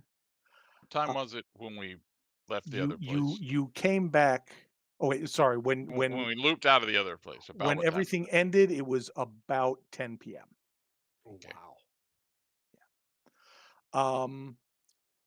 And she says, I need to think," and then she's gone again. Oh my God. What? Go ahead and make me a SAN roll if Yeah, you would. that's a little weird. Mm-hmm. That's real weird. Yeah, it's been a hell of a day. It's 91% Just- weird. just with these damn rolls. Okay.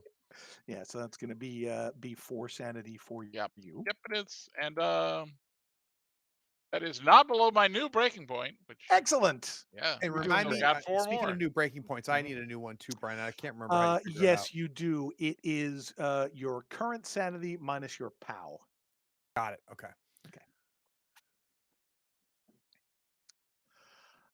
Agent Garnett, you're standing in the camera chamber, or in the security hut, I should say, and you're seeing Remy getting cuffed. Mm-mm. Oh no, When last we left, she was approaching to cuff. she is approaching. Okay, yes, exactly. Sorry. So are you watching to see what happens, or? At this point, That's I'm not sure even what? sure. Yeah, I'm not sure what to do other than try to distract, but at the same time, I kind of want to work with her at the same time and try to Okay. like utilize her. Unfortunately, Remy put us in a really awkward spot. These So things I think happen. at this point, I'm just going to watch, still looking. Did I see anything with the clinger thing where she popped in or out, or is there no cameras in that area? No, make me an awareness roll. Okay.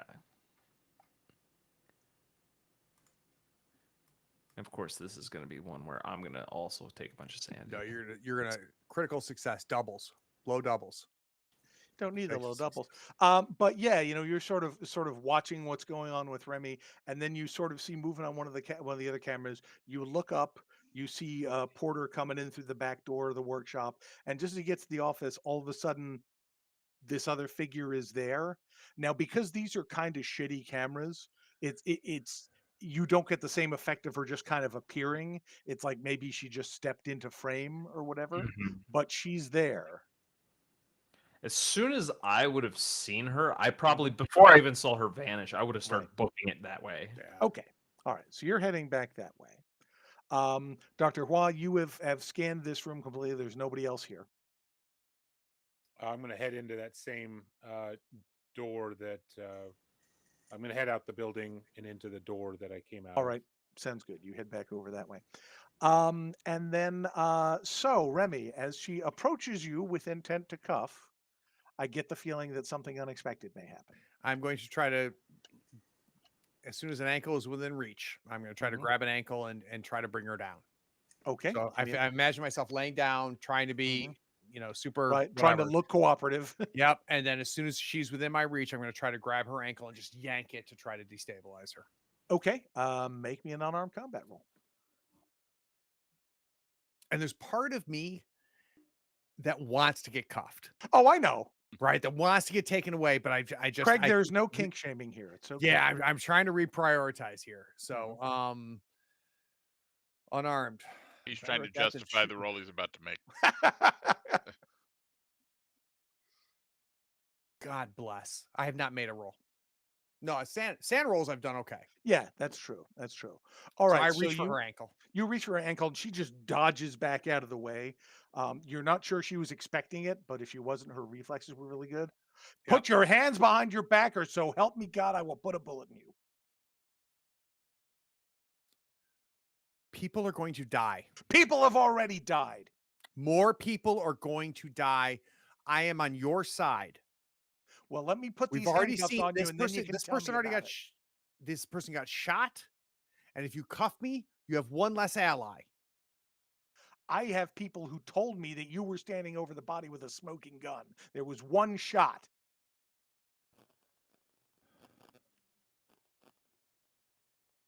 You need to make a decision right now, and that decision is really simple, which is: are more people going to die, or are we all going to get out of here? Put your hands I want behind to your get out. back. I'm going to put the cuffs on you, and then you can tell me your story. Oh my God, I don't know what to do, Brian.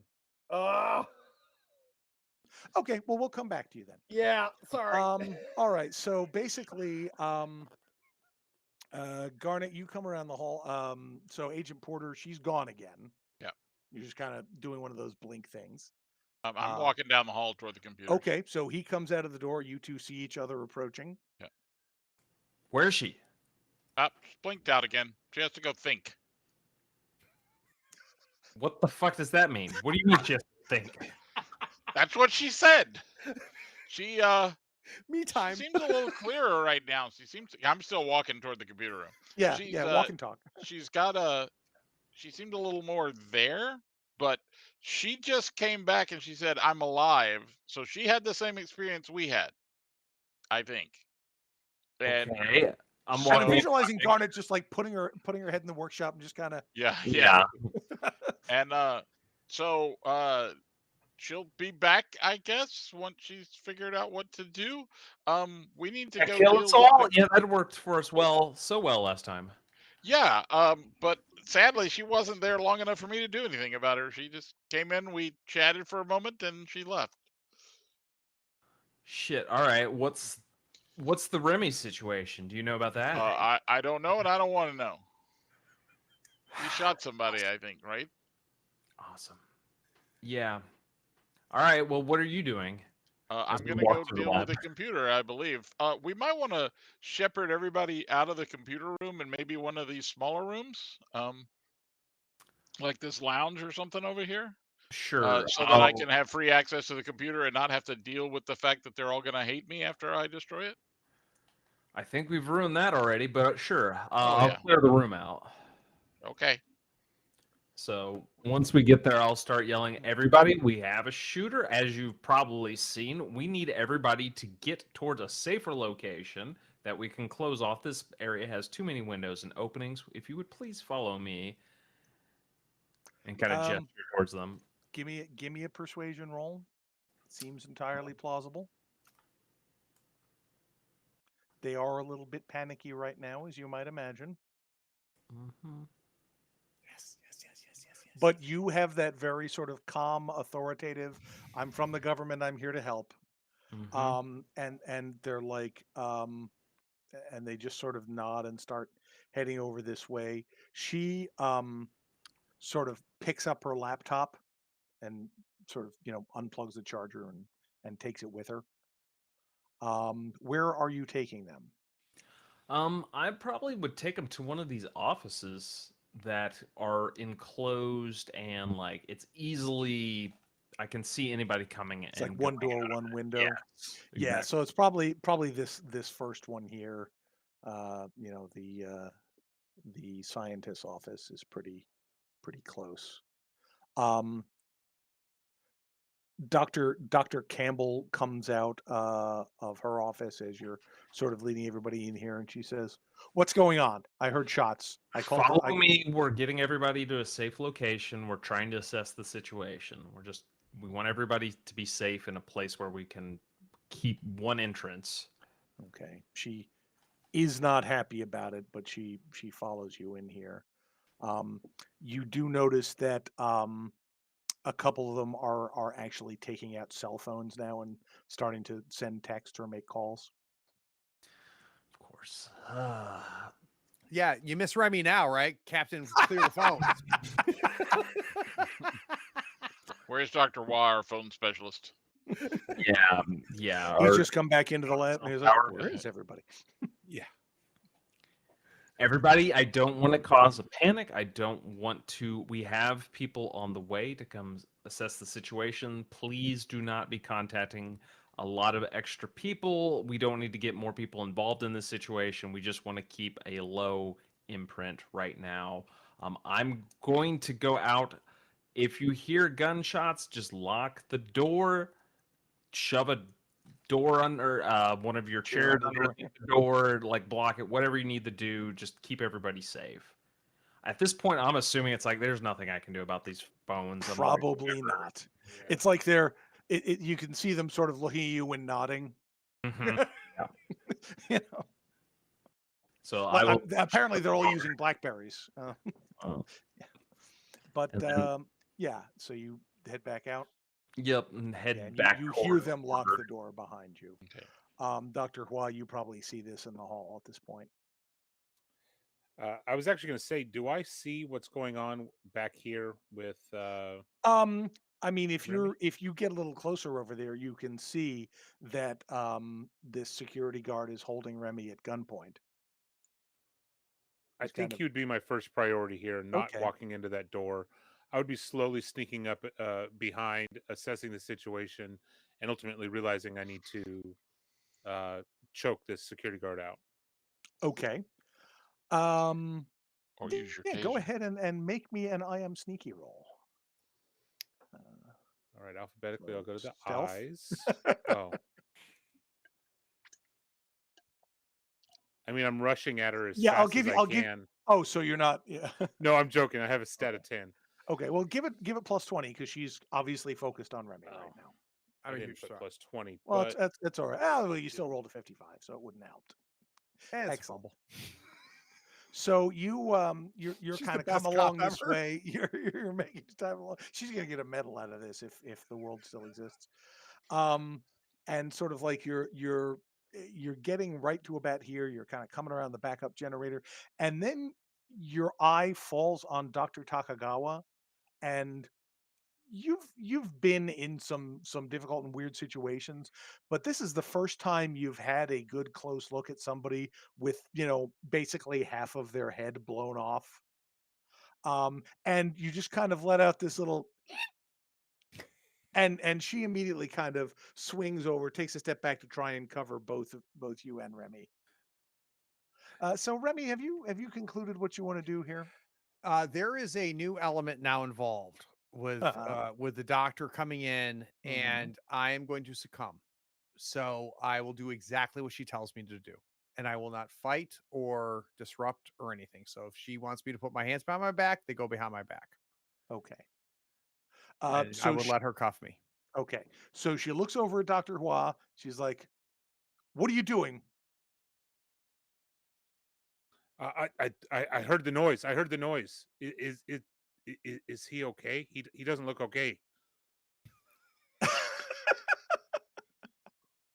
So she kind of looks you up and down.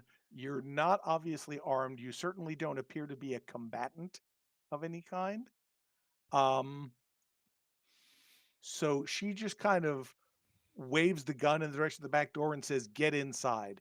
And you see her sort of squat down and like with the gun kind of back up here, she's sort of one-handedly cuffing Remy, who does not appear to be resisting at this point. If I can turn my head towards him and go inside.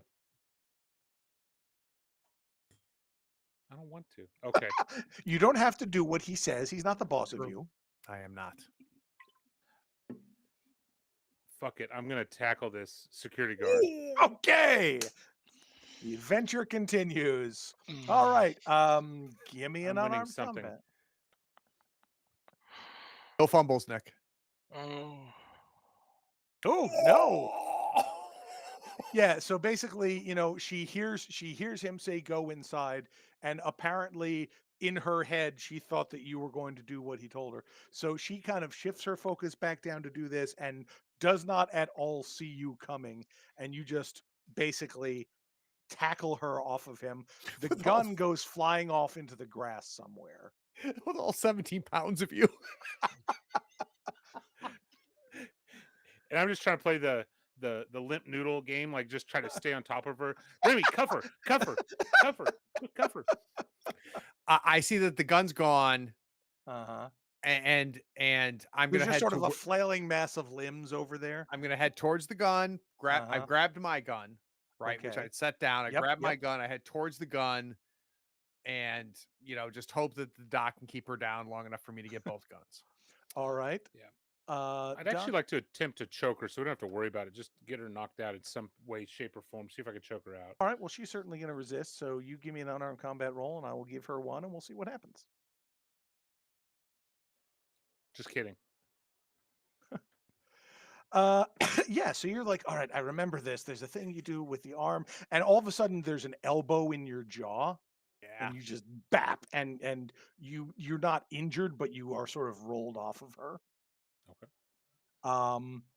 So Remy, she's getting up now, and she's like starting to move in the direction of her gun, and you see her. What Yep. would you like to do? I grab the gun Okay. and video game style double pistol towards her and go, "We are on the same side. Go inside." Kind of gesturing towards the lab door. I look a lot like Keanu Reeves' John Wick. Sure you do.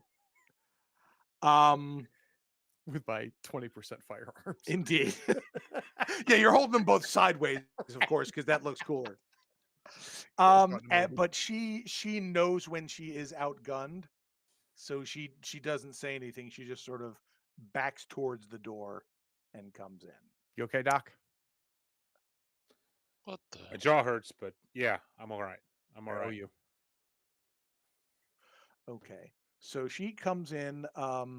Porter, I'm guessing you're overdoing computer things? Yeah, I'm looking at the computer to try how best to disable it. I mean, again, it doesn't look like any technology you know about. I'm just there are gonna definitely try to cables disable it. plugged into it. I'm gonna try to just beat it with the gun and try to disable it that way rather than just shoot it this time because it makes less noise. That's true. I mean, it's definitely something metallic. Right. So I mean, you're denting it a little bit, but you don't think you're doing damage. I'm watching him doing ridiculous stuff. I go over, grab like a fire extinguisher from the side, and slam it into it. Right. Okay. Good So idea. yeah, it takes you a little time, but you can eventually sort of mangle it to the point that it's pretty dented. The lights are still on, but they're kind of flickery and irregular. I'm trying to get that main piece out. Okay, yeah, you can do that. I mean, also you spin the case around and bring it out through the Right. back. It's easy enough. Right. And so it's a cylinder, probably about this big and maybe this big Is around. it still attached? I mean, there are still cables in it. Okay, You can unplug them. I'll unplug them from the computer and bring it all out together. Yeah, and again, there aren't really ports that it's plugged into. It's just sort of Right, on plugged into the other end of the cable. It's fleshy. Oh, okay, sure. Yeah. Or just cut them. I do have a That's wire true. cutter. You have a multi-tool, so yeah, you Right. can cut those off. And when you cut the power, it takes about 10 seconds, but the lights kind of dim out and go out. Okay, and I put that in my bag again. Okay. What now? Well, that should cause some issues. Yeah, well, it's been quiet out back, so hopefully that's going well. Wait, what's she doing?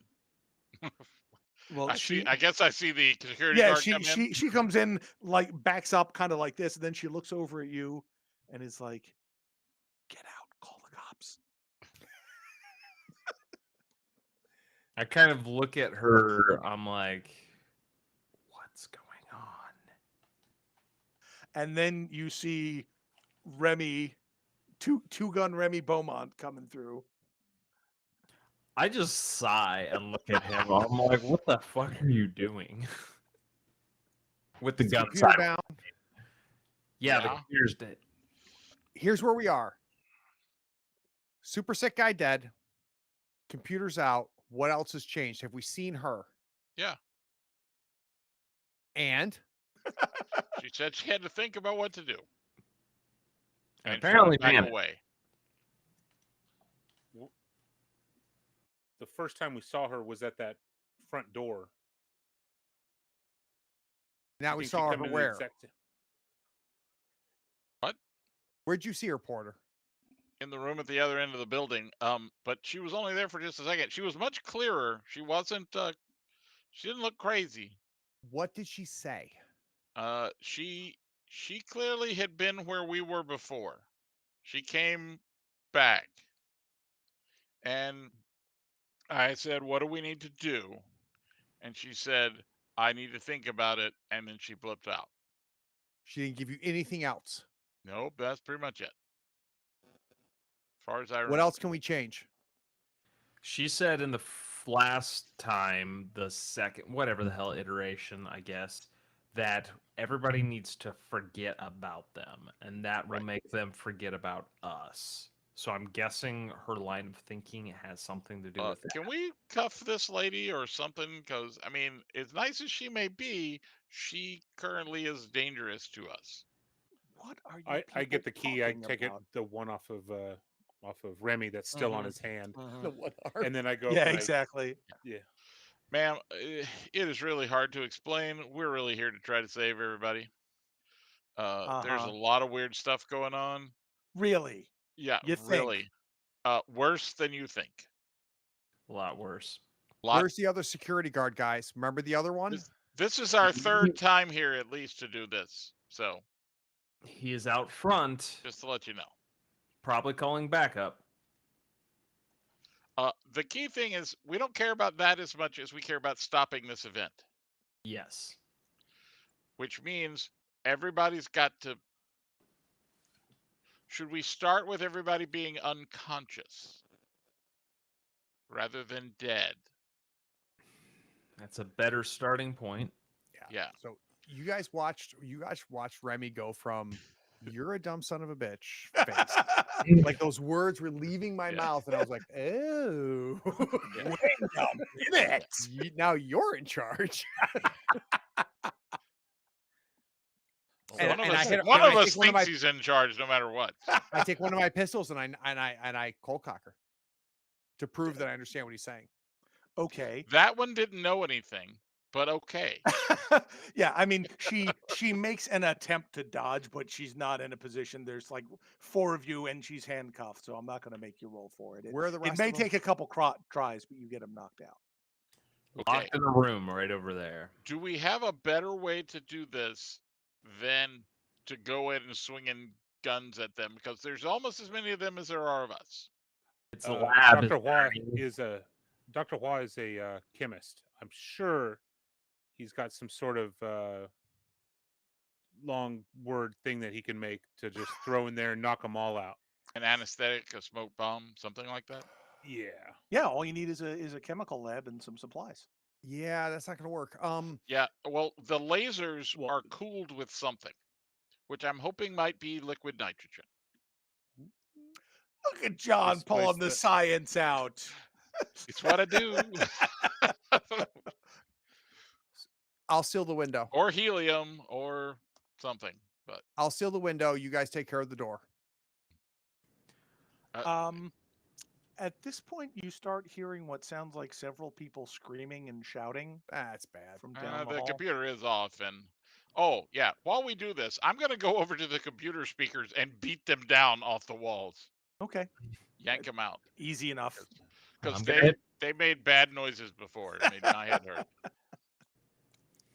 All right, so you're dealing with that. What are the rest of you doing? I'm Heading going towards outside the to the chambers. window. Okay. I'm going to run up the hall and stay Okay. behind someone bigger than me. All right. We are so screwed. Yeah, you can definitely hear that the screaming and shouting is coming from inside the room where you've got them all, and you hear like scrabbling at the door, like someone's desperately trying to get out. She might Here's be in somebody there say, now. "Help! She's in here!" Okay, that's what I was worried about. Yep. I'm gonna try to kick this door open, assuming they can't get it open from their end as they're clawing at it. Let's Do see. we let them? Yeah, but we could just let her do her thing. Nope, the door. They were not able to get the door open. I mean, Oh, she they is really weren't, solving yeah. a problem for us, but it's kind of letting them die if we do that. Yeah. I'm having a really hard moment. I'm like, I can't just let these people die. Yeah, I can't either. Yeah. So I'm gonna I try know, to Remy. kick this door. I'm gonna pull my gun out and go the other way around, go through the kitchenette thing. Oh, Mhm. okay. Okay, and come up the hall and yeah. Okay. And now I'm gonna aim at the door. But Okay. okay, go ahead and open it. Remy, when you get there, you can see that it is indeed Dr. Klinger in here, and she's just sort of again almost calmly, just sort of putting them Reaching. down. And they're climbing walls and desks and kicking at her and punching, and she just seems unfazed by the whole thing. Both pistols try to break the glass. Okay. This is not reinforced glass. Yep. You smash it. And then fire, just unload. Okay. And So if, this is going to be. and I don't care if I hit. I don't care who I hit. I'm aiming at her. I'm going to hit somebody. Damn it. Yeah. All right. So this is happening right around the time that that Garnett kicks in the door from the other side. Good timing, Garnett. Yeah, it's weird. It's the thing. So let's see. Remy, you still have the highest dexterity here, oddly enough. So you can make your shot because this is sort of a gratuitous shooting thing. You can either just make a regular firearms attack, or you can roll 2 at -20, which I think is True. actually worse for you. Yeah, do 1, no -20. Okay, cool. God damn it. Okay. You fire in the room and you hear something break. It doesn't sound like it was No a fumble person. though, so that's good. Right, exactly. Okay. Let's see. Porter, you're sneaking up on the far side. You see Garnett go through the door. I just hold and wait. So you're holding that position. All Yeah, right. because there's now 6 people in that room, and it seems Yeah, like it's real a little crowded in there. So I'm gonna hold. I'm gonna just aim right at the door. Right. Just hold my aim. And see who comes out. Yes. All right. Ms. Garnett. All right, I'm gonna try to get this door open. So Okay, this... I'm gonna say you kick the door open. Okay. Adrenaline is a hell of a drug. Gotcha. Mhm. So This is just a regular internal office door. who is there, like an actual normal person in front of me when I kick this door open? I would say that what we've got is Claire is kind of in the middle of the room. Dr. Campbell is sort of up here standing on the edge of the couch. Kozak is down on the ground. Poor dude. She Not a is doctor and gets killed every time. no. That's what you get for being the assistant engineer. She is sort of up against the wall. The door kind of bumps into her as you open it. And then Mr. Black is kind of over here on the corner on the other side. She looks like she's just finished with Kozak and is turning and heading towards Campbell. Okay, I am going to attempt to just, at this point, tackle her, as I don't want to open fire with people around. I'll yell, "Get out!" and I will, like, kind of try to tackle her to the ground and, like, hold her down while everybody else gets out of the room. Okay, cool. Give me an unarmed combat roll. All right, hopefully this goes better. There we go. Ooh. What? That is a critical success, sir. Yeah, so basically you kind of it's like, and she's moving like you remember her before, where she's sort of unconsciously aware of things. And apparently where she just like had dismissed you for some reason. So you just get her from the back and body slam her to the ground. So you have her pinned at this point. Now her skin where you were touching her is sort of weirdly hot, and you can feel your skin heating up where you're touching her, and you are going to take 4 points of damage because you got her pretty well clamped down, but she is not going anywhere, at least for the moment. And the others start fleeing the room as they are able. She's going to scramble over to here. Dr. Hua, you see these people come pouring out, and you hear the thud and the ouch.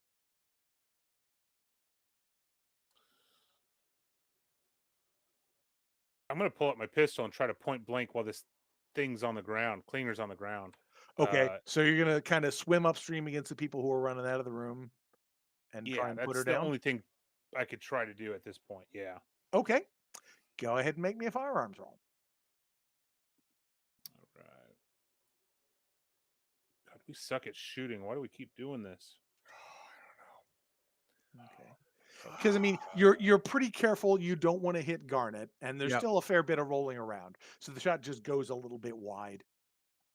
All right, then. I'd probably say something to the effect of, "I really need to teach you people how to shoot."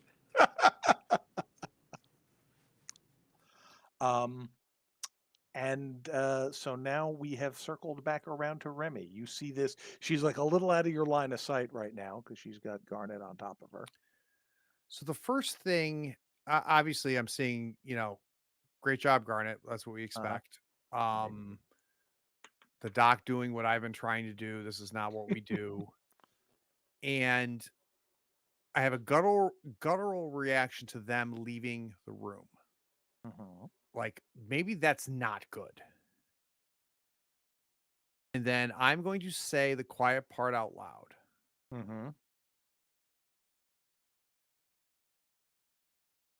What if we let her do it?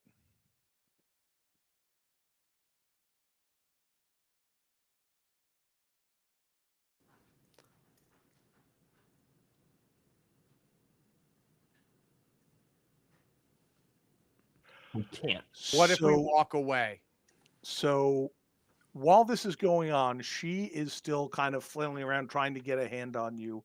Garnet, I'm going to need another unarmed combat roll from you, unless you wish to just let her go. I don't think I agree with this. My instincts would say no. Okay.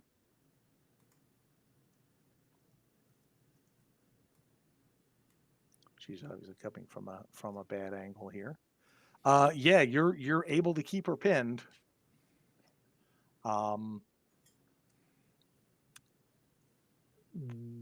What are the rest of you doing in this situation? I'm running down the hall after them. Okay. And I'm going to be like, okay, guys, don't go outside. The crazy man with 2 guns is outside. Just get on the floor right now. Everybody on the floor. Okay. They do it at this point. They're all Right. kind of panicky and crazed, so they all kind of that's Right, you. including the They all old kind of woman, line I up think. over here. Yep. Yeah. Okay. Yep. Okay. Then I'm gonna move right down here. Okay. And just wait for a moment. But my gun is in my hand. So. All right. Cool. Dr. Hua? I'm going to reach for on the left side of my body on the belt. There's my stun gun. I just realized I had. And I'm going to try to stun this thing. I've got to get a better handle on it. It's a handheld taser. Yeah. Should be much easier than trying to point a gun and pull a Yes, trigger. almost certainly.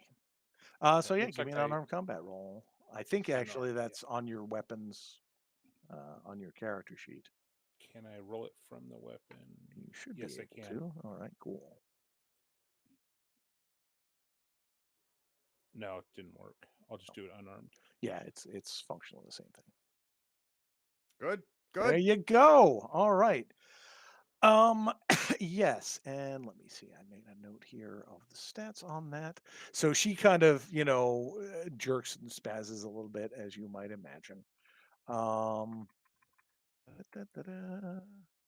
All right, yeah. So she is functionally stunned. She is not in the position to resist you. So if you wanted to try to cuff her or shoot her or anything, she's kind of dazed and unresisting at this point. I think Why are you here? What are we supposed to do?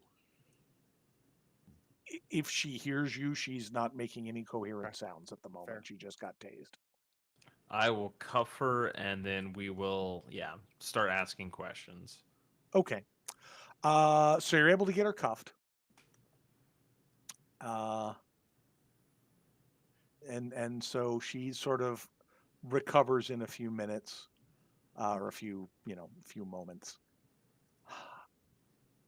And she says, "You're making this so much worse." How are we making this worse? The connection is drawing us closer. They see it, and we see it, and they see us, and it keeps coming closer. How do we make us not see it? It's once it gets in your head. It gets in your head like a song that keeps running through and running through and running through and running through, and it won't stop. And the more we all hear it, the closer it gets. We've got to make them stop hearing it. How can we do that without killing them? I don't know if we can. So the only option you believe we have is to kill everybody. Let me see. She's an intelligent woman, or was.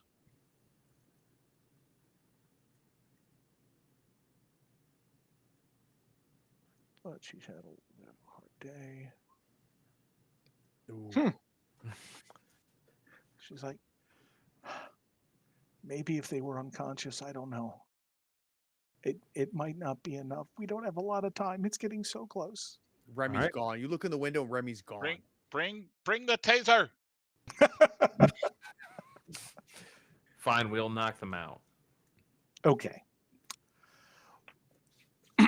And while I'm doing this, I suddenly kneel down on the dude here because he's the craziest one, as I remember. He's singing all the time, and he was chanting outside. And yeah, he actually, as things quiet down and you're waiting in here, you hear him start talking. There's this thing they call Azathoth at the middle of the universe. Maybe it is. Okay, yeah. That's great, dude. How about you shut up? No, but it's got. I put my foot on his throat. I said, "Shut up." And the other two kind of stare at you, sort of my gun is horrified like and out, panicked. and they're laying on the ground. Okay. We don't need anyone adding to the tension of the room.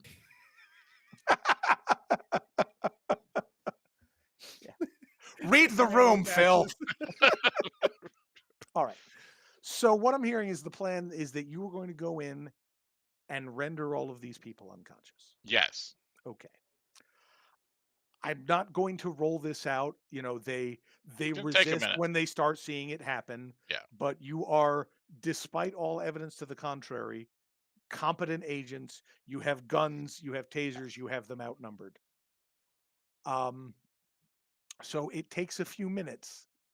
But you have rendered all of them in here unconscious. Okay. What are you doing with Dr. Klinger? I would ask her, how do we handle you? I hear it too. You've got to put her down. Can we save you? No. For what? And then at that point, I would just shrug and be like, I would give her the gun. I'm like, you know what you need to do then. I believe she's cuffed still. So. Okay, I'll uncuff her then, yeah. Okay. Dr. Wah sees that and says no. No. I'm trying to limp noodle all over it, trying to keep her from... I'd like to spend 4 rounds aiming, please. So you hear this objection, Garnett. Do you proceed? If you want to kill her, then kill her. I'm not doing it. It's not my job to kill people. Garnet, you're needed in the other room. Nice. And I'll just walk away. Okay. As I'm limp noodle, I'll kind of use my Mhm. foot to close the door. Yep. And I'm serious. I need to aim like 4 times. Okay. What I'm going to do is if you pull out a gun and point it at her, She succumbs. she stands still. Yeah. I do. Okay. Done. I do. There's a single shot. She's dead. Nice. Okay. So let's see. It is about. Let's see. So that happened.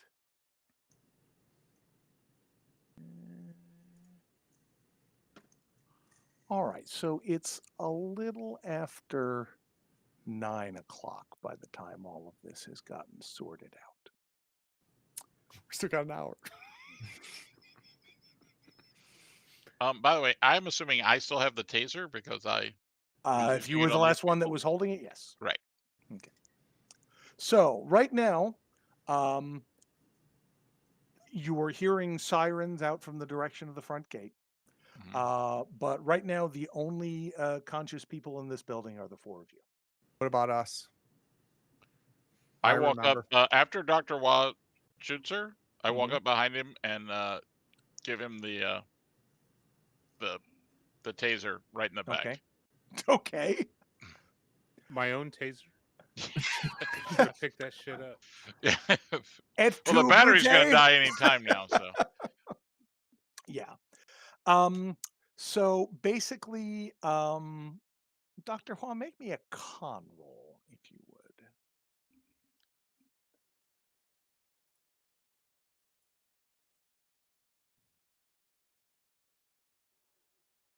Okay.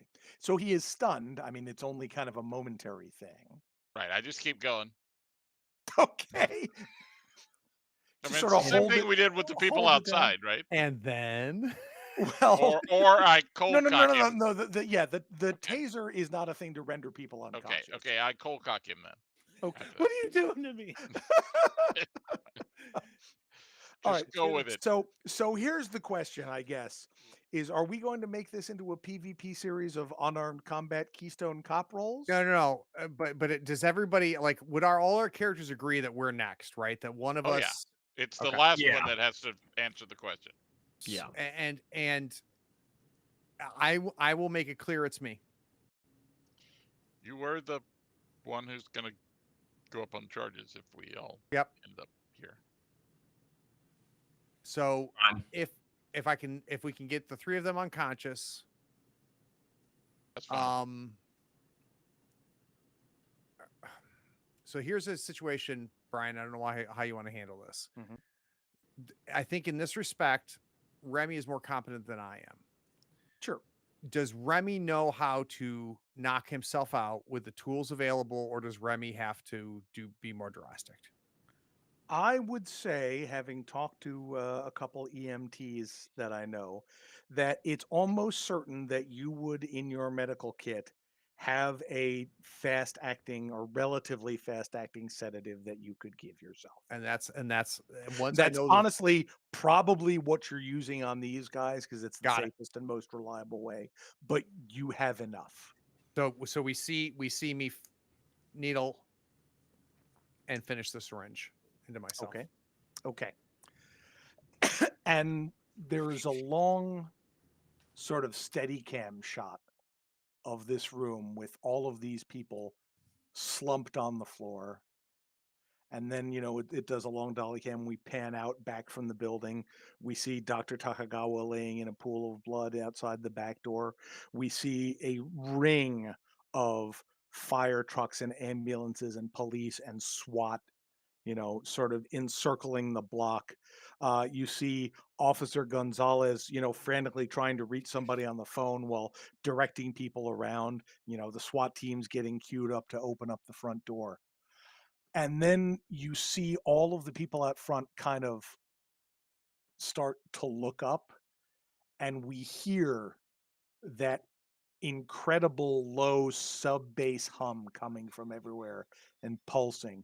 All the radios that the police have on their chests in their cars start crackling and whistling, and people are looking around, and some people are starting to shake. Some people are clearly starting to panic as they look around, and you see, as we sort of pan up to a long shot of the facility, the stars are just starting to come out, and you see the star field warp and bend as though something was pushing on it, and then it snaps back and the noise stops. Oh, we did it! Let's go to credits. Ah!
All right, so I like yeah, I thought for sure, like, yeah, we made a choice. We thought this would work, and now Brian's gonna say it didn't work. And what's awesome about Delta Green, I was just like, okay, we lost, right? Like I knew that, like we know that walking in. I and I'm gonna hand it off to everybody else, but I gotta tell you, Brian, there was at least 4 moments if you count all 3 episodes, where this was some of the most intense role playing I've been a part of. Like the stuff that I thought Remy had to do, and moments where like I was waiting just to find out what's next. So like hats off, Brian. Like this was really good. I mean, I would love to take credit for it, but that's what I love about Delta Green. Yeah. Delta Green is the anti-murder hobo game. It's a game where you sometimes have to do horrible things to stop worse things from happening. Yep. Obviously, if this was in a campaign, you guys would have a hell of a lot to answer for, and many things would change. But as a one shot, I'm very happy with the way you guys were able to resolve it. I think you can see why this is a mission that has a reputation for killing a lot of parties. Yep. But I'm a big softie. So this is my second time playing Delta Green, and I've had this feeling about Call of Cthulhu for a while, but less so. And for Fear itself as well. That I've only run Call of Cthulhu one shots, multi-episode, but it's still a one shot, right?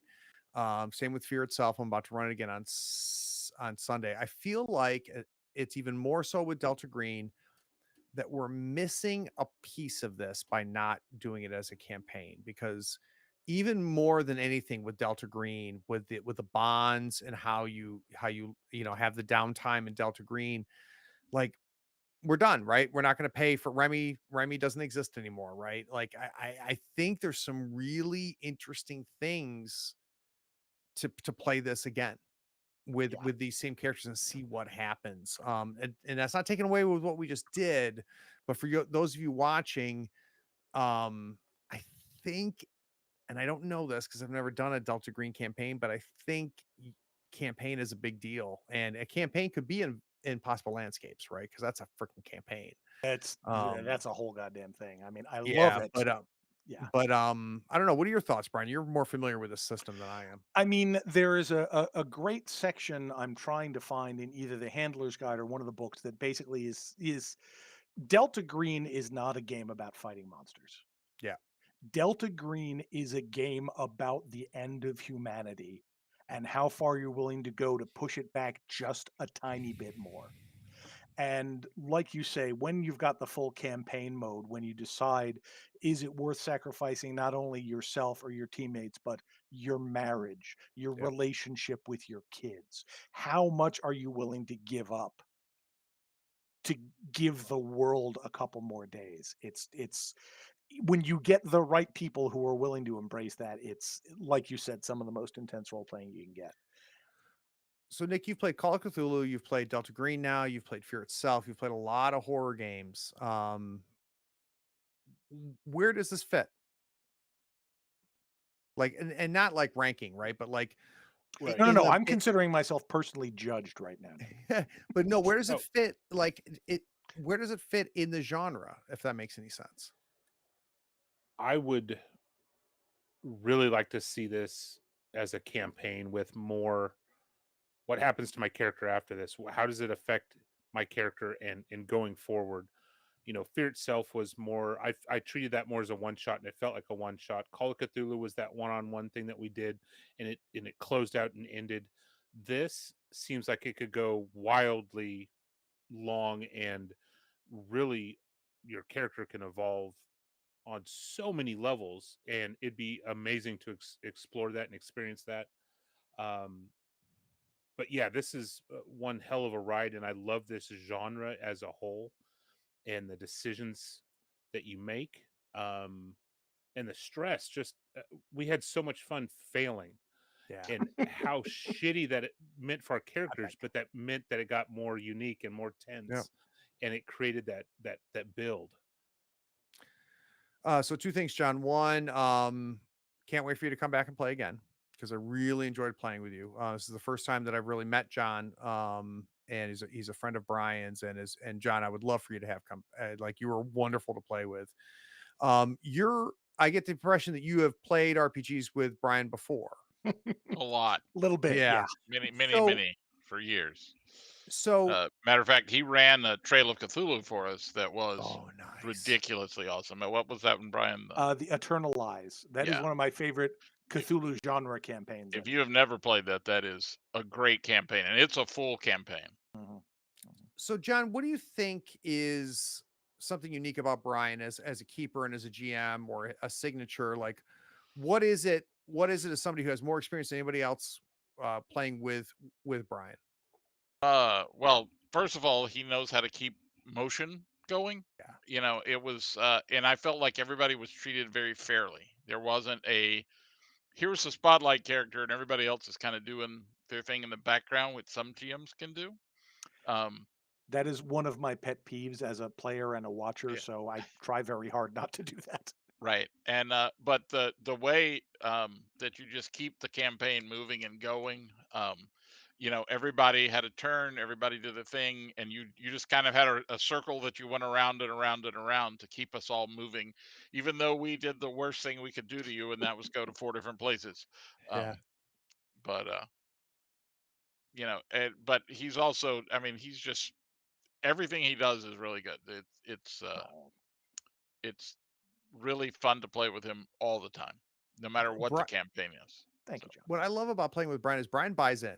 He's like, this is what we're doing, right? And so whether Brian is a player or as a GM, that's what I love. It's like, and it's not that you don't play Brian, but you take it seriously in a very good way, right? Like, you take Sten, Forbidden Lands, seriously. And as a keeper, you took this seriously, and it very much shows. Kyle, I don't think I've asked you this yet. Do you like horror RPGs? I have very limited experience actually with horror. I've done like one shots and stuff like that, but most of the time I'm more superheroes or fantasy. So it's kind of outside of my normal realm. So having done it, then did this change anything, or it's just like, if somebody asks, I'll play, but I'm not going to seek it out? Like, where does horror fit for you? I think for me, it's definitely something I would play. You have to be with the right group and the right mindset. I've had groups where I could just tell it's not going to work with them. They're just not going to handle that kind of situation. They either just can't take it seriously, or I think I do more GMing than I do playing, and I've had plenty of players over the courses of years that you kind of get those players that don't like to lose, and you're just like, that's not going to work at all with this kind of game. How about your thoughts, Brian? Now that you've run us through this. I mean, I really like the concept behind the scenario. I'm the time loop thing feels a little bit gimmicky, but the way it's set up, I think it kind of makes sense. Mhm. And I mean, I like that this is a game. This is a scenario where you really don't have monsters as such. If you wait until the last possible minute to resolve a thing, there will actually be a piece of Azathoth that comes through when you have to fight it, but that's doesn't feel right. It You doesn't lost. feel like that. Yeah, exactly. But I really like that it's really just about what are you going to do? Because the problem became apparent fairly early on, and I could just sort of feel everybody was like, well, surely there's another way to fix this. And eventually you did come up with one, and that was good.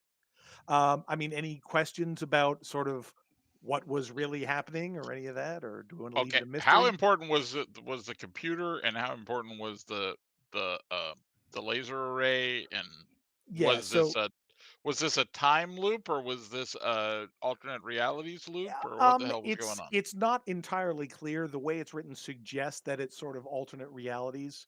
That basically there was a universe in which you guys showed up at the last possible second and got killed, which you sort of got a glimpse of in Mhm. your character's one vision. And then, each time it just kind of goes to a different one, then the memories are kind of leaking between the universe. Right. But the key to stopping it is basically you had to shut down the laser, you had to shut down the computer, and you had to shut down enough people that were consciously aware of what was going on.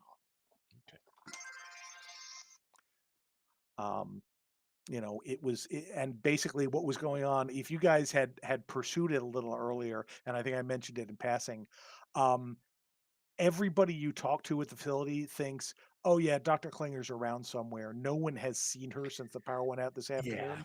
And she has been spending subjective decades wandering around under the gaze of Azathoth. And it's funny you say that, Brian, because I did not pick up on that when it was dropped initially.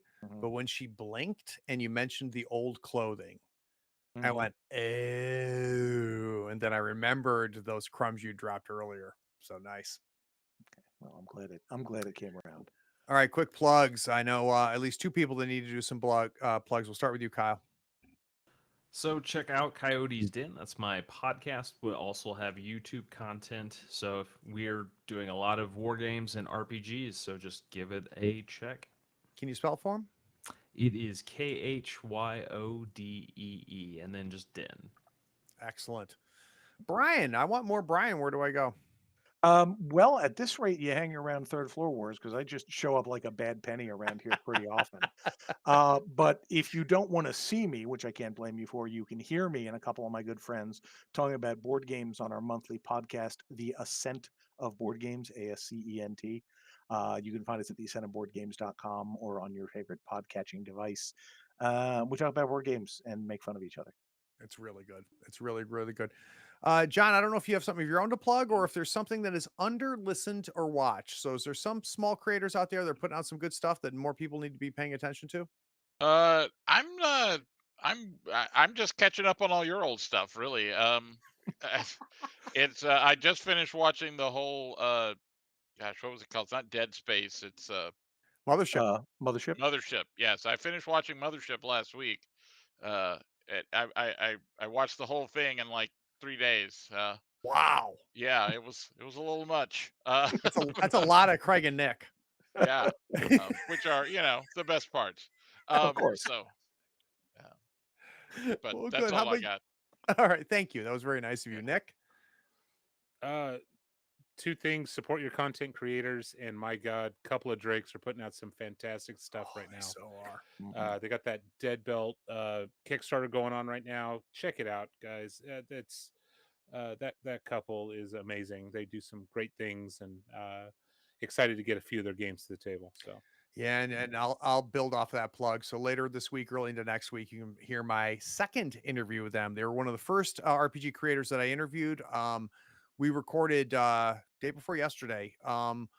One of the most interesting interviews that I've done, because what we end up doing is we talk about what they make. But really, if you listen to the podcast Tabletop Talk from us, we talk about why they make and what they make. And what was really interesting is, unlike the first time they were on, I really delved deep into the partnership and how they work together, and how they how stuff comes out of two of them, which is surprisingly interesting. And it may not be what you thought. So yeah, right with you, Nick. I'm a huge fan of Sean and Nabby.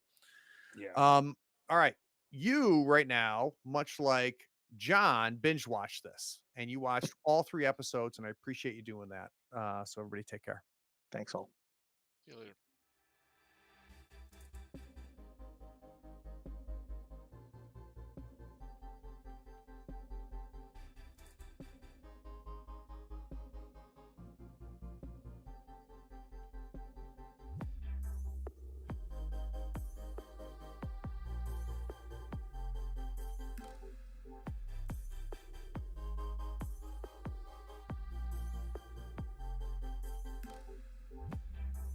Howdy, friends. Thank you for watching. All our content is archived and organized in playlists on the Third Floor Wars YouTube channel. Check it out. And if you could like, follow, subscribe, and even set your notifications to this channel on YouTube and Twitch, we'd appreciate it, and it'll make sure that you catch all of our content. I talk with creators, designers, and experts across the gaming landscape in every episode of our podcast, Tabletop Talk. Open up your favorite podcatcher and search for Tabletop Talk from Third Floor Wars. Support your creators. They make the content you love, and it's your support that makes it happen. If you want to help us, go to Third Floor Wars on patreon.com, and you can help us for as little as $1 a month. Thanks again. We'll see you next time. Take care.